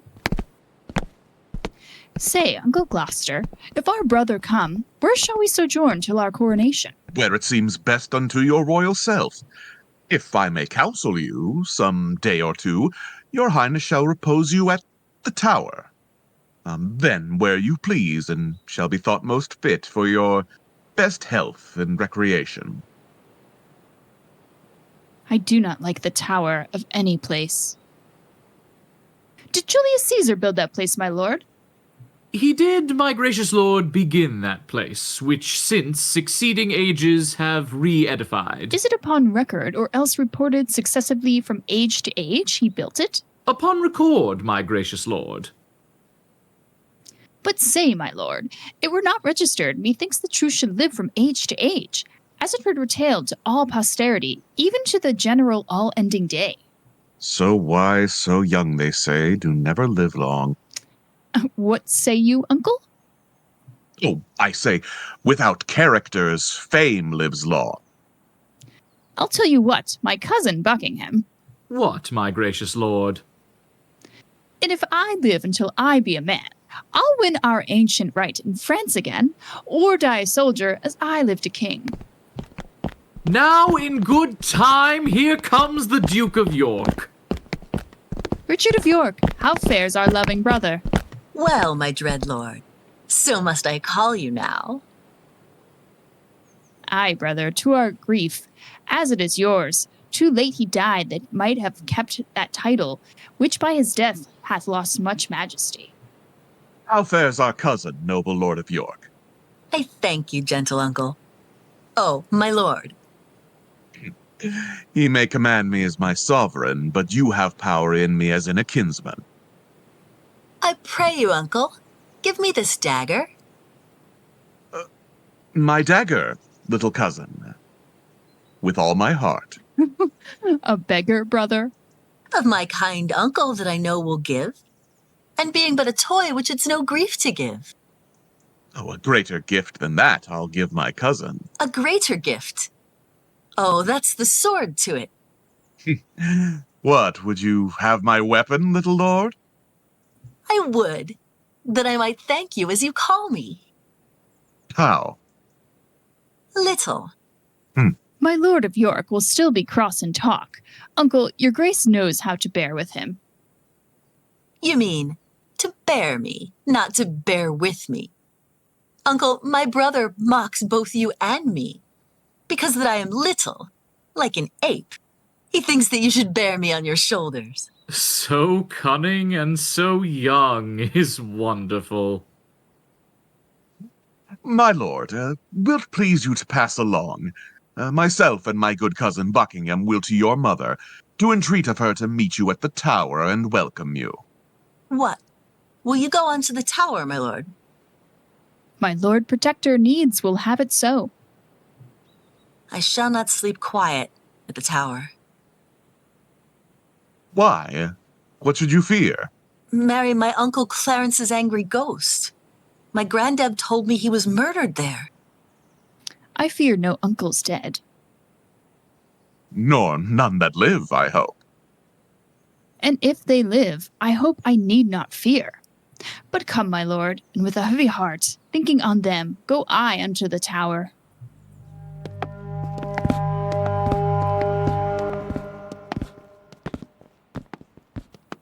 Think you, my lord, this little prating York was not incensed by his subtle mother to taunt and scorn you thus opprobriously? No doubt, no doubt. Oh, 'tis a parlous boy. Bold, quick, ingenious, forward, capable. He is all the mother's from the top to toe. Well, let them rest. Come hither, Catesby. Thou art sworn as deeply to effect what we intend, as closely to conceal what we impart. Thou know'st our reasons urged upon the way. What think'st thou?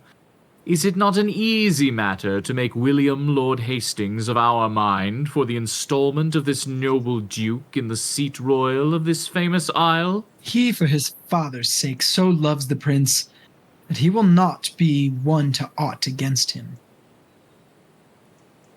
What think'st thou, then, of Stanley? What will he? He will do all in all as Hastings doth.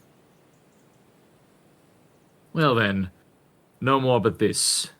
Go, gentle Catesby, and, as it were far off, sound thou Lord Hastings, how doth he stand affected to our purpose, and summon him tomorrow to the tower to sit about the coronation. If thou dost find him tractable to us, encourage him, and show him all our reasons. If he be leaden, icy cold, unwilling, be thou so too, and so break off your talk and give us notice of his inclination. Commend me to Lord William. Tell him, Catesby, his ancient knot of dangerous adversaries tomorrow are let blood at Pomfret Castle. And bid my friend, for joy of this good news, give Mistress Shore one gentle kiss the more. Good Catesby, go. Effect this business soundly. My good lords both, with all the heed I may. Shall we hear from you, Catesby, ere we sleep? You shall, my lord. At Crosby Place. There shall you find us both.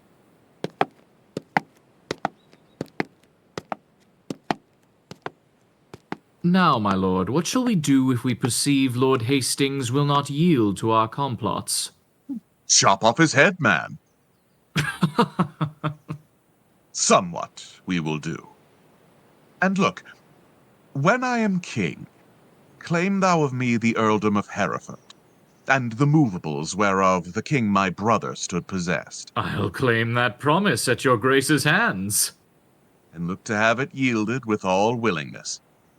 Come, let us sup betimes, that afterwards we may digest our complots in some form.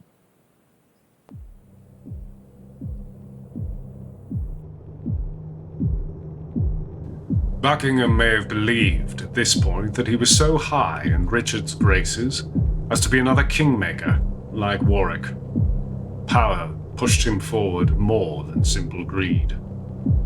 While our Cardinal first balked at the suggestion to remove the Crown Prince's younger brother from sanctuary, he eventually relented.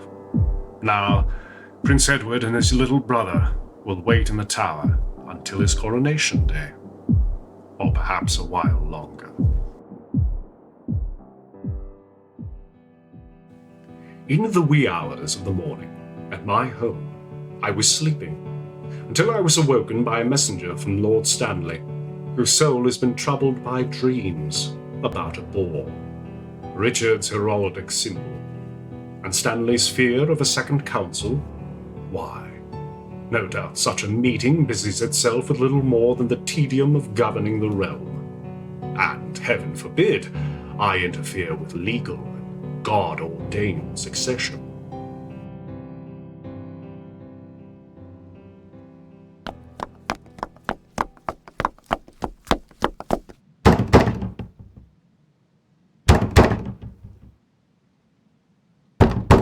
What ho? My lord. Who knocks at the door?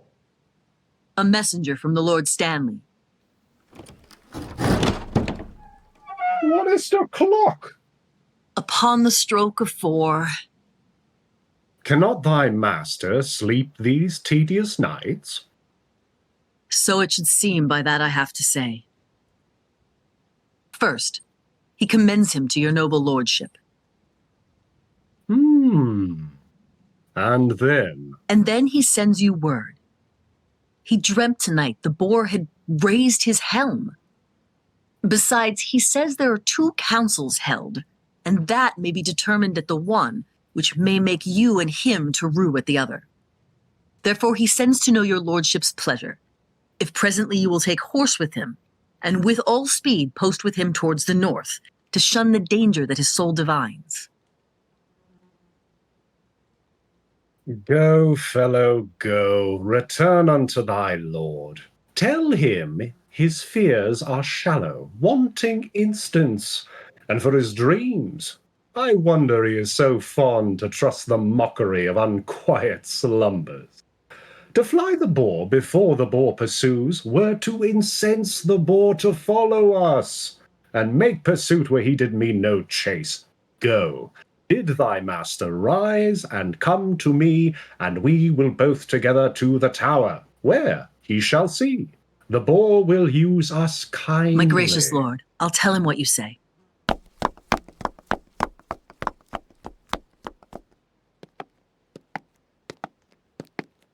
Many good morrows to my noble lord.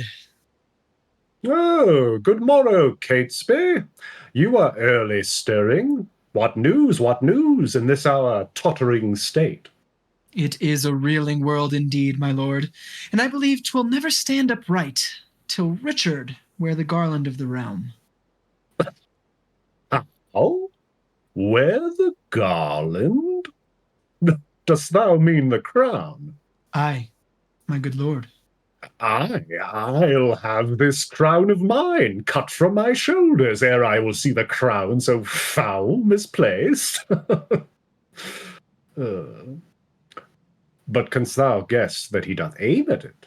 Aye, on my life, and hopes to find you forward upon his party for the gain thereof. And thereupon he sends you this good news, that this same very day your enemies, the kindred of the Queen, must die at Pomfret. Indeed. I am no mourner for that news, because they have been still mine enemies, but that I'll give my voice on Richard's side, to bar my master's heirs and true descent, God knows I will not do it, to the death. God keep your lordship in that gracious mind. But I shall laugh at this a 12-month hence, that they who brought me in my master's hate, I live to look upon their tragedy. I tell thee, Catesby. What, my lord? Ere a fortnight make me elder, I'll send some packing that yet think not on it. 'Tis a vile thing to die, my gracious lord, when men are unprepared and look not for it. Oh, monstrous, monstrous. And so falls it out with Rivers, Vaughan, Grey, and so 'twill do with some men else, who think themselves as safe as thou and I, who, as thou knowst, are dear to princely Richard and to Buckingham. The princes both make high account of you, for they account his head upon the bridge. I know they do, and I have well deserved it. Ah, look, here comes the good William Stanley. Oh, come on, come on. Where is your boar spear man? Fear you the boar and go so unprovided? My lord, good morrow. Good morrow, Catesby. You may jest on, but by the holy rood I do not like these several counsels. My lord, I hold my life as dear as you do yours. Think thou but that I know our state secure, I would be so triumphant as I am. Lords at Pomfret, when they rode from London, were jocund, and supposed their state was sure, and they indeed had no cause to mistrust. Pray, God, I say, I prove a needless coward. What, shall we toward the tower? The day is spent. Come, come, have with you. What, my lord? Today the lords you talk of are beheaded. They, for their truth, might better wear their heads than some that have accused them wear their hats.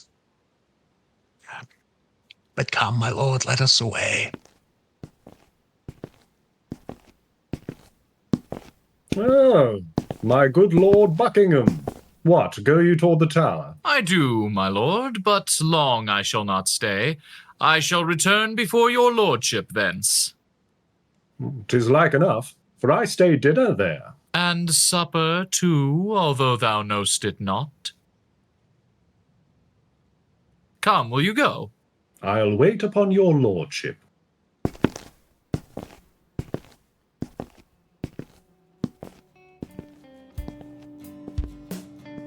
Yes, Lord Stanley is my friend.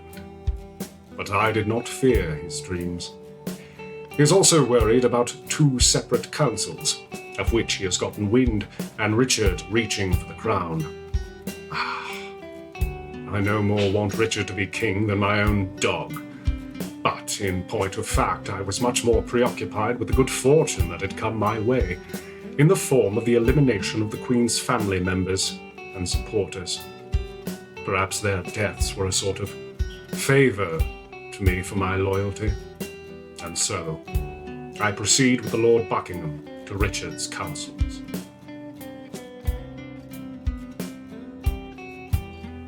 Pomfret Castle in West Yorkshire, the site of Richard II's murder, and also where the Queen's brother, Earl Rivers, her son, Lord Grey, and Sir Thomas Vaughan await their ends.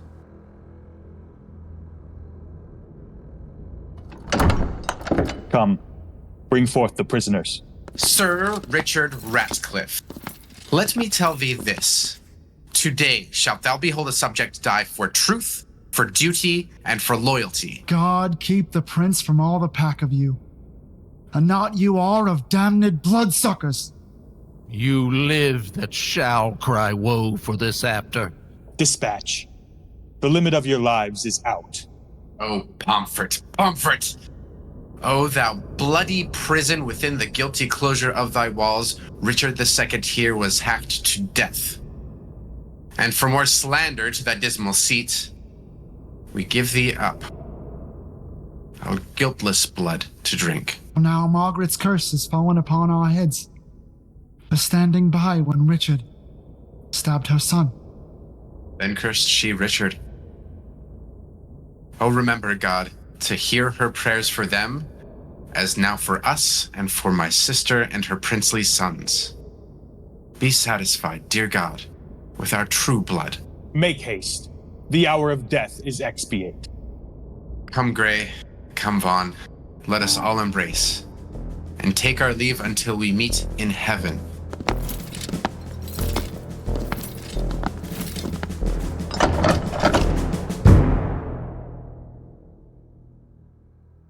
true subjects indeed, whose only crime, other than being themselves, was being related to the woman who Edward IV married.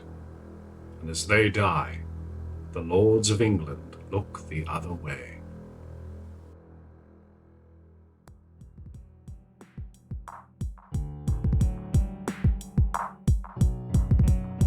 The time has come for the first of Richard's council meetings, but the Lord Protector has not yet arrived, and those assembled confirm the purpose of the meeting, to decide the date for young Prince Edward's coronation.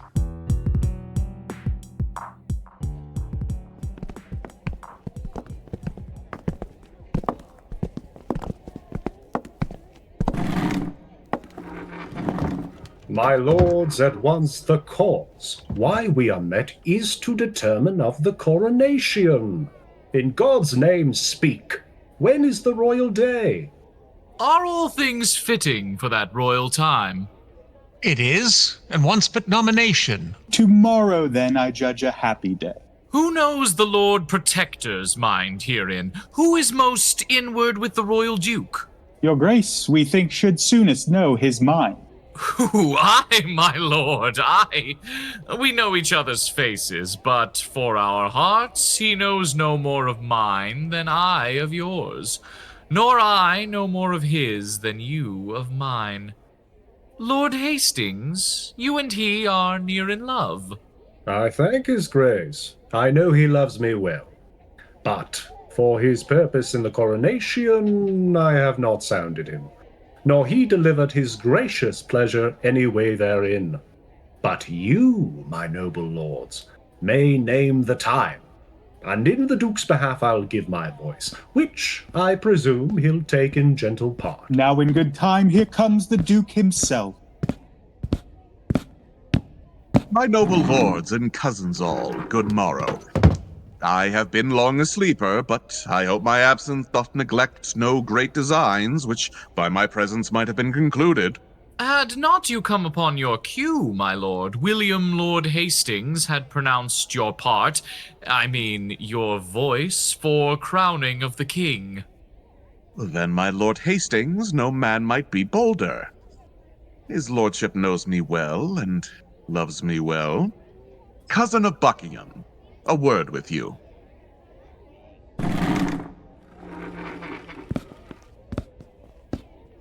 Catesby hath sounded Hastings in our business, and finds the testy gentleman so hot as he will lose his head ere give consent. His master's son, as worshipful as he terms it, shall lose the royalty of England's throne. Withdraw you hence, my lord, I'll follow you. We have not yet set down this day of triumph. Tomorrow, in mine opinion, is too sudden, for I myself am not so well provided as else I would be were the day prolonged. His grace looks cheerfully and smooth today. There's some conceit or other likes him well, when he doth bid good morrow with such spirit. I think there's never a man in Christendom that can less hide his love or hate than he.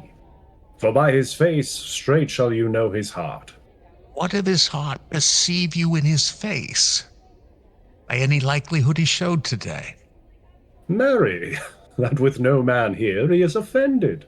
For were he had shown it in his looks. Oh, I pray God he be not, I say.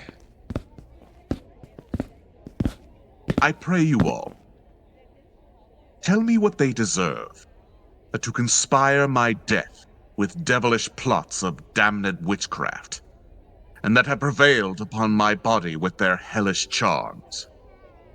The tender love I bear your grace, my lord, makes me most forward in this noble presence to doom the offenders, whatsoever they be. I say, my lord, they have deserved death. Be your eyes the witness of this ill. See how I am bewitched. Behold, mine arm is like a blasted sapling withered up. And this is Edward's wife, that monstrous witch consorted with that harlot strumpet shore, that by their witchcraft thus have marked me. If they have done this thing, my gracious lord. If thou, protector of this damned strumpet, tellest thou me of ifs, thou art a traitor. Off with his head! Now, by St. Paul, I swear, I will not dine until I see the same. My servant Radcliffe, look that it be done. The rest, that love me, rise and follow me.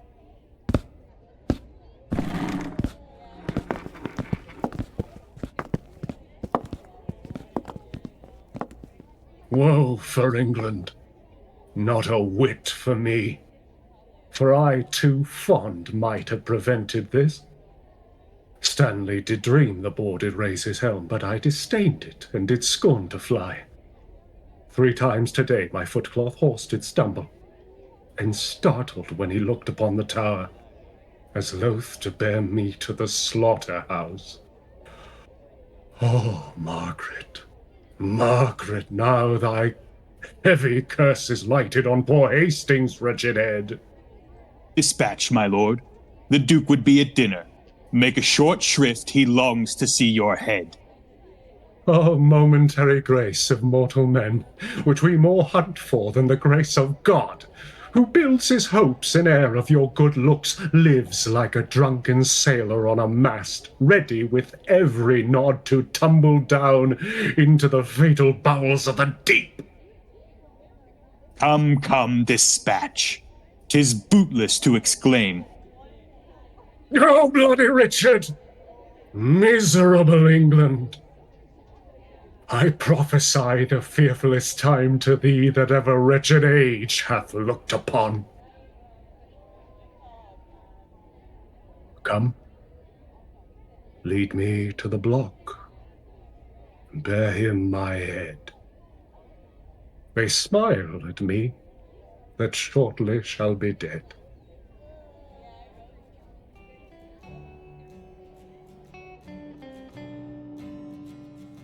I am not long for this world, and all for an if.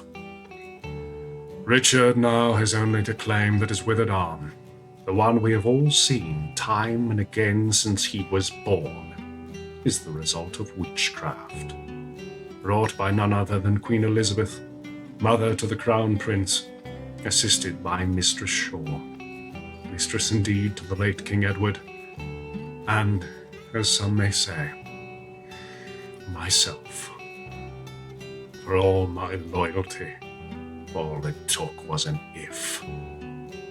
Oh, Queen Margaret, if only I had heeded your warnings.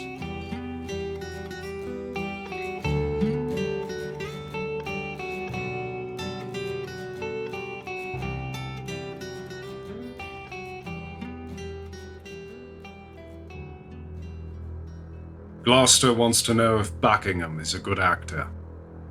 That is for the Lord Mayor of London to decide. Justification must be provided for why I, Lord Hastings, was executed without due process. Those lords gathered immediately displayed to the Lord Mayor their great distress and constant fear. Who knows how many other conspirators are lurking in the shadows? Come, cousin, canst thou quake and change thy colour? Murder thy breath in the middle of a word, and then begin again and stop again, as if thou wert distraught and mad with terror. Tut, I can counterfeit the deep tragedy, and speak and look back and pry on every side, tremble and start at wagging of a straw, intending deep suspicion, ghastly looks. But what, is Catesby gone? He is. And see, he brings the mayor along. Lord Mayor! Look to the drawbridge there. Hark, a drum! Catesby, or look the walls. Lord Mayor, the reason we have sent! Back. Defend thee, your enemies. God in our innocency, defend and guard us.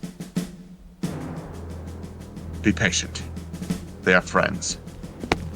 Here is the head of that ignoble traitor, the dangerous and unsuspected Hastings. Oh, so dear I love the man that I must weep.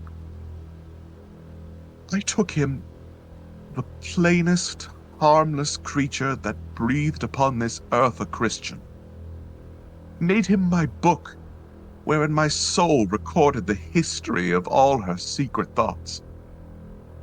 So smooth he daubed his vice with show of virtue, that his apparent open guilt omitted, I mean, his conversation with Shore's wife, he lived from all attainder of suspect.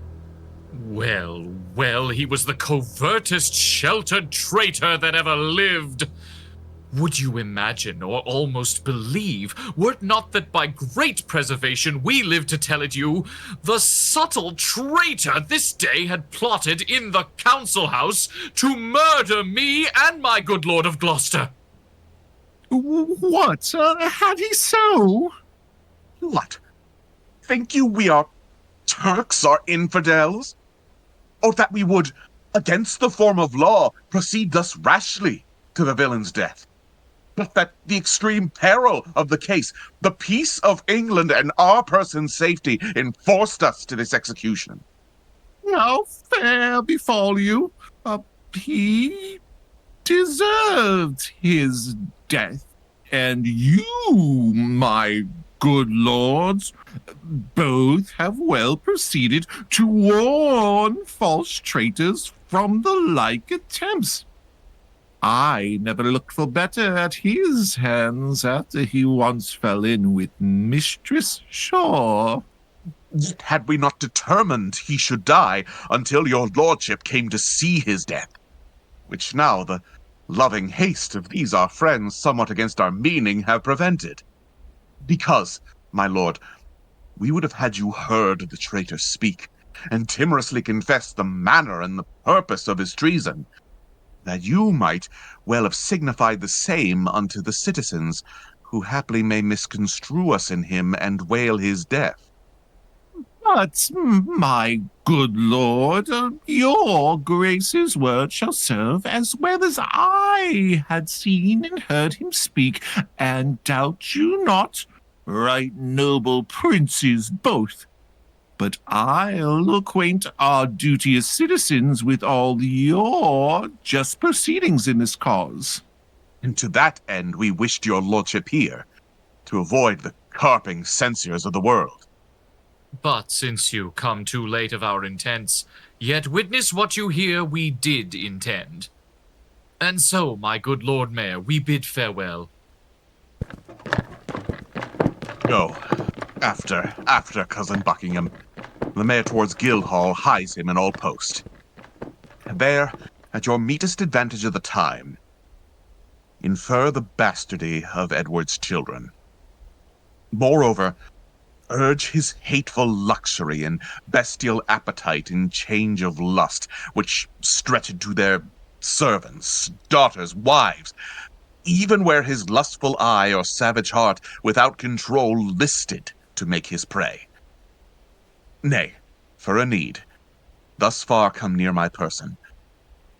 Tell them, when that my mother went with child of that unsatiate Edward, noble York, my princely father, then had wars in France, and by the just computation of the time, found that the issue was not his begot, which well appeared in his lineaments, being nothing like the noble Duke, my father.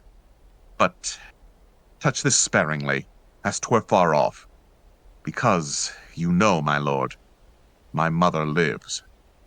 Fear not, my lord. I'll play the orator as if the golden fee for which I plead were for myself. And so, my lord, adieu. If you thrive well, bring them to Baynard's castle, where you shall find me well accompanied with reverend fathers and well-learned bishops. I go. And towards 3 or 4 o'clock, look for the news that the Guildhall affords. Now will I in, to take some privy order to draw the brats of Clarence out of sight, and to give notice that no manner of person at any time have recourse unto the princes.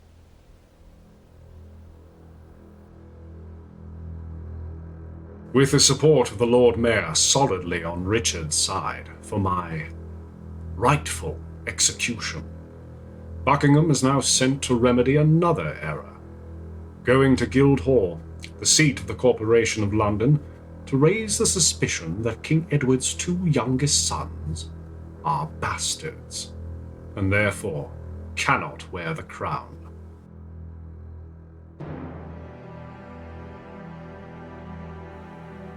Now for Buckingham to meet Richard at Baynard's Castle.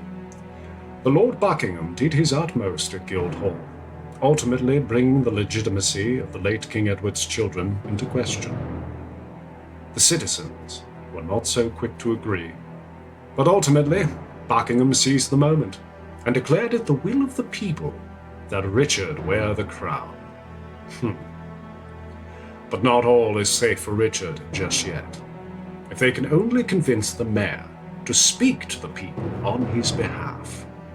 Now, to that end, Richard will appear to have sequestered himself in prayer, a true holy man, nothing at all like his late brother Edward.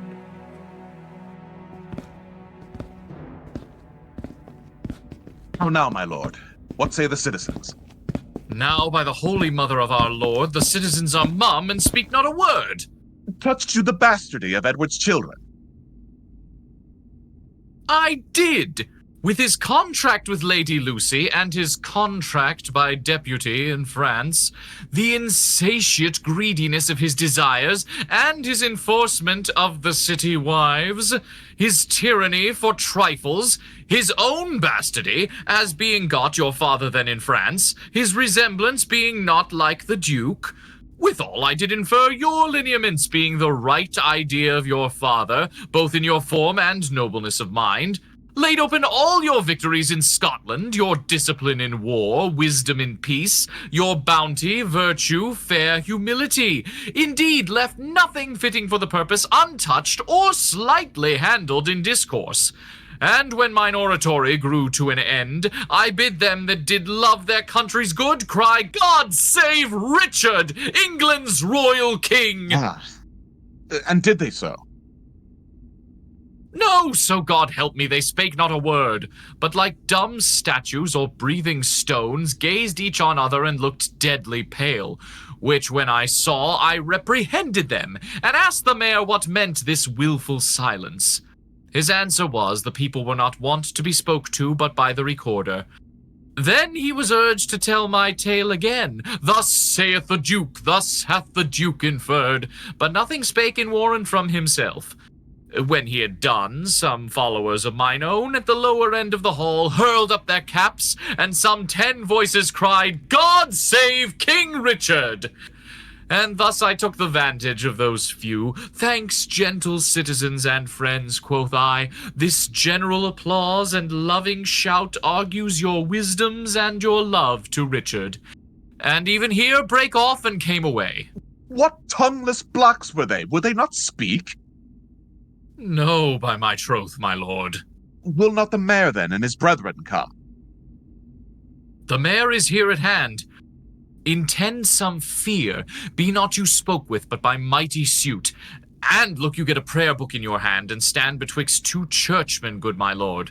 For on that ground I'll build a holy descant, and be not easily won to our request. Play the maid's part, still answer nay, and take it. I go. And if you plead as well for them as I can say nay to thee for myself, no doubt we bring it to a happy issue.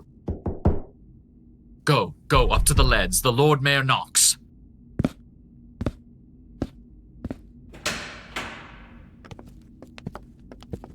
Welcome, my lord.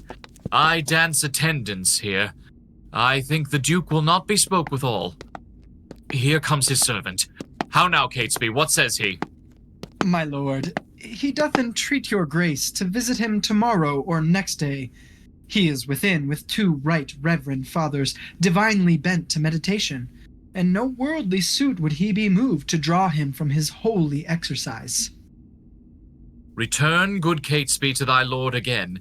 Tell him myself, the mayor, and citizens, in deep designs and matters of great moment, no less importing than our general good, are come to have some conference with his grace. I'll tell him what you say, my lord. Ah, my lord, this prince is not an Edward. He is not lolling on a lewd love bed, but on his knees at meditation, not dallying with a brace of courtesans, but meditating with two deep divines, not sleeping to engross his idle body, but praying to enrich his watchful soul. Happy were England would this gracious prince take on himself the sovereignty thereof, but sure I fear we shall ne'er win him to it. Oh, Mary, oh, God forbid his grace should say us nay. I fear he will. How now, Catesby, what says your lord? My lord, he wonders to what end you have assembled such troops of citizens to speak with him, his grace not being warned thereof before. My lord, he fears you mean no good to him. Sorry I am my noble cousin should suspect me, that I mean no good to him. By heaven, I come in perfect love to him, and so once more return and tell his grace.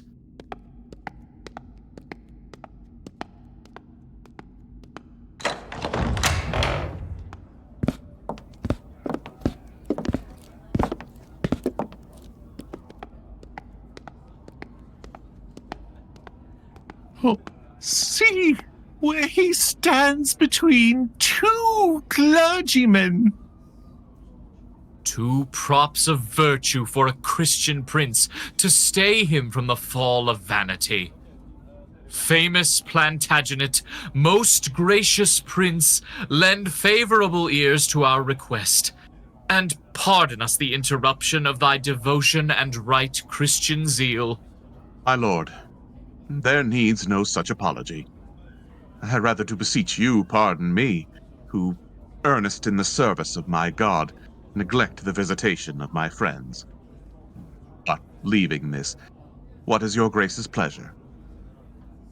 Even that I hope which pleaseth God above, and all good men of this ungoverned isle. I do suspect I have done some offense that seems disgracious in the city's eyes, and that you come to reprehend my ignorance. You have, my lord. Would it might please your grace at our entreaties to amend that fault? Else wherefore breathe I in a Christian land? Then know it is your fault that you resign the supreme seat, the throne majestical, the lineal glory of your royal house. This noble isle doth want her proper limbs, her face defaced with scars of infamy, which to recure we heartily solicit your gracious self to take on you the charge and kingly government of this your land, not as protector, steward, substitute, or lowly factor for another's gain, but as successively from blood to blood, your right of birth, your empery, your own. For this, consorted with the citizens, your very worshipful and loving friends, and by their vehement instigation, in this just suit come I to move your grace.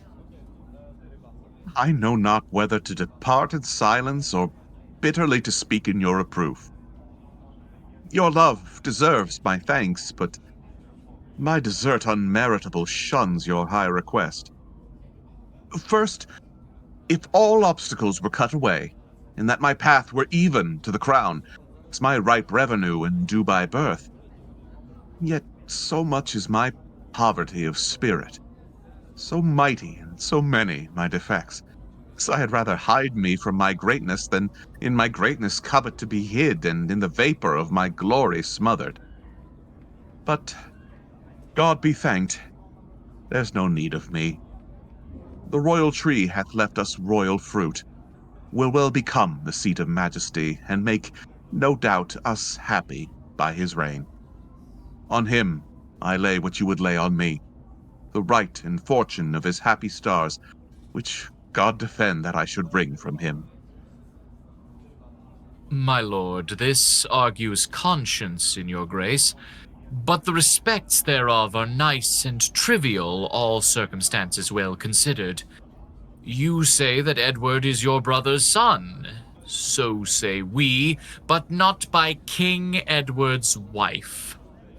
Then, good my lord, take to your royal self this proffered benefit of dignity, if not to bless us and the land withal, yet to draw forth your noble ancestry from the corruption of abusing times unto a lineal true derived course.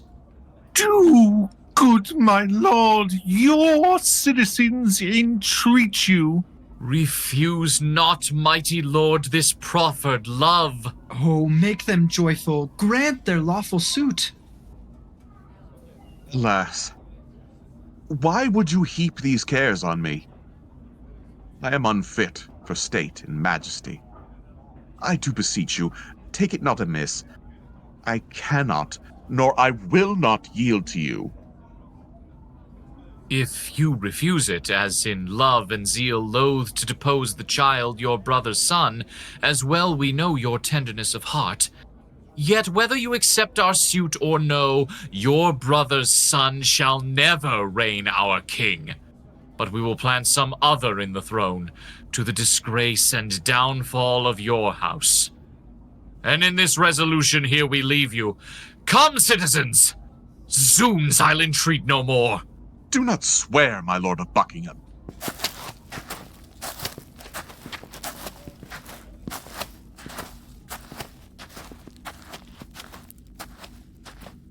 Call them again, my lord, and accept their suit. No, good my lord, lest all the land do rue it. Would you enforce me to a world of care? Well, call them again.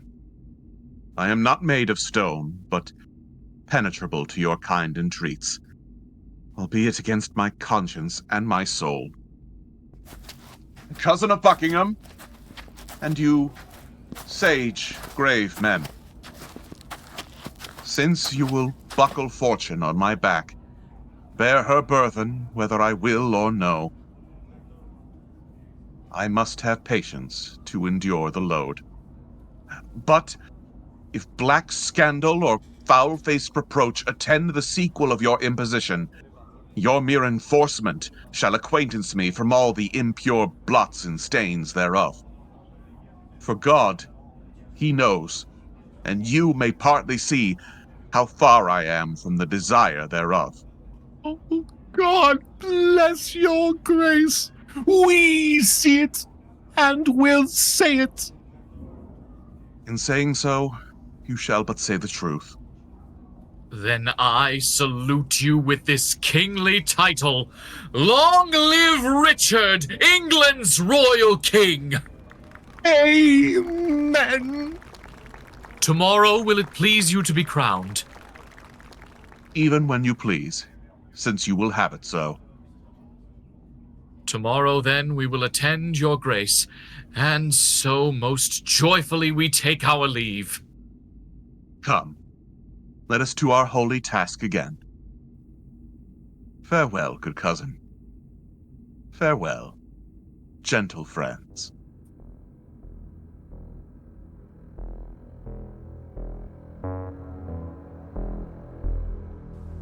He's done it. Richard, with his so mighty and so many defects, has won the will of the people and the support of the Lord Mayor. The common folk and even the lords can see that Richard loves the young princes too much to depose them. And the people also agree that England cannot be ruled by a child again, much less a bastard. And no one can say that Richard didn't warn them against making him a king.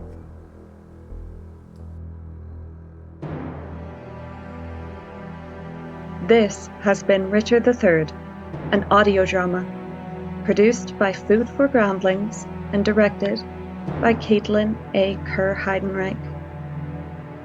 Our audio director was Anthony Del Grosso, and our technical director was Mackenzie Martin. Richard III featured the voices of Eric Matthews as Richard III, Andrew Kilpatrick as Buckingham, Linda Stayer as Margaret of Anjou, Elena Falgione as Queen Elizabeth, Ella Mizera as Lady Anne Warwick and as Clarence's daughter, Shauna Fahad as the Duchess of York and as a page, Cameron Nichol as George, Duke of Clarence, Adam Wainwright as Richmond, or Henry Tudor, as the Lord Mayor of London and as the Sheriff, Tom Sarp as King Edward IV and as Cardinal Bouchier, Jonathan Heidenreich as Hastings, the narrator, Brakenbury and Norfolk, Bill McKendree as Lord Stanley, Earl of Derby, and as Surrey, Justin Kofford as Lord Rivers, Nico Bernstein as the Marquess of Dorset, Jason Burke as Lord Grey, as Blunt, and as Clarence's son, Randy Burner as the Archbishop of York, Tom Smithyman as Tyrrell, as the third messenger, and as a gentleman, Philip Fry as Ratcliffe, and as the Bishop of Ely, Bobby Trementina as the first murderer, Jim Stacy as the second murderer, and as Vaughan, Courtney Mills as Prince Edward of Wales, and as the fourth messenger, Rill Griffin as young York, and as the first messenger, and Mary Beth Oakley as the second messenger.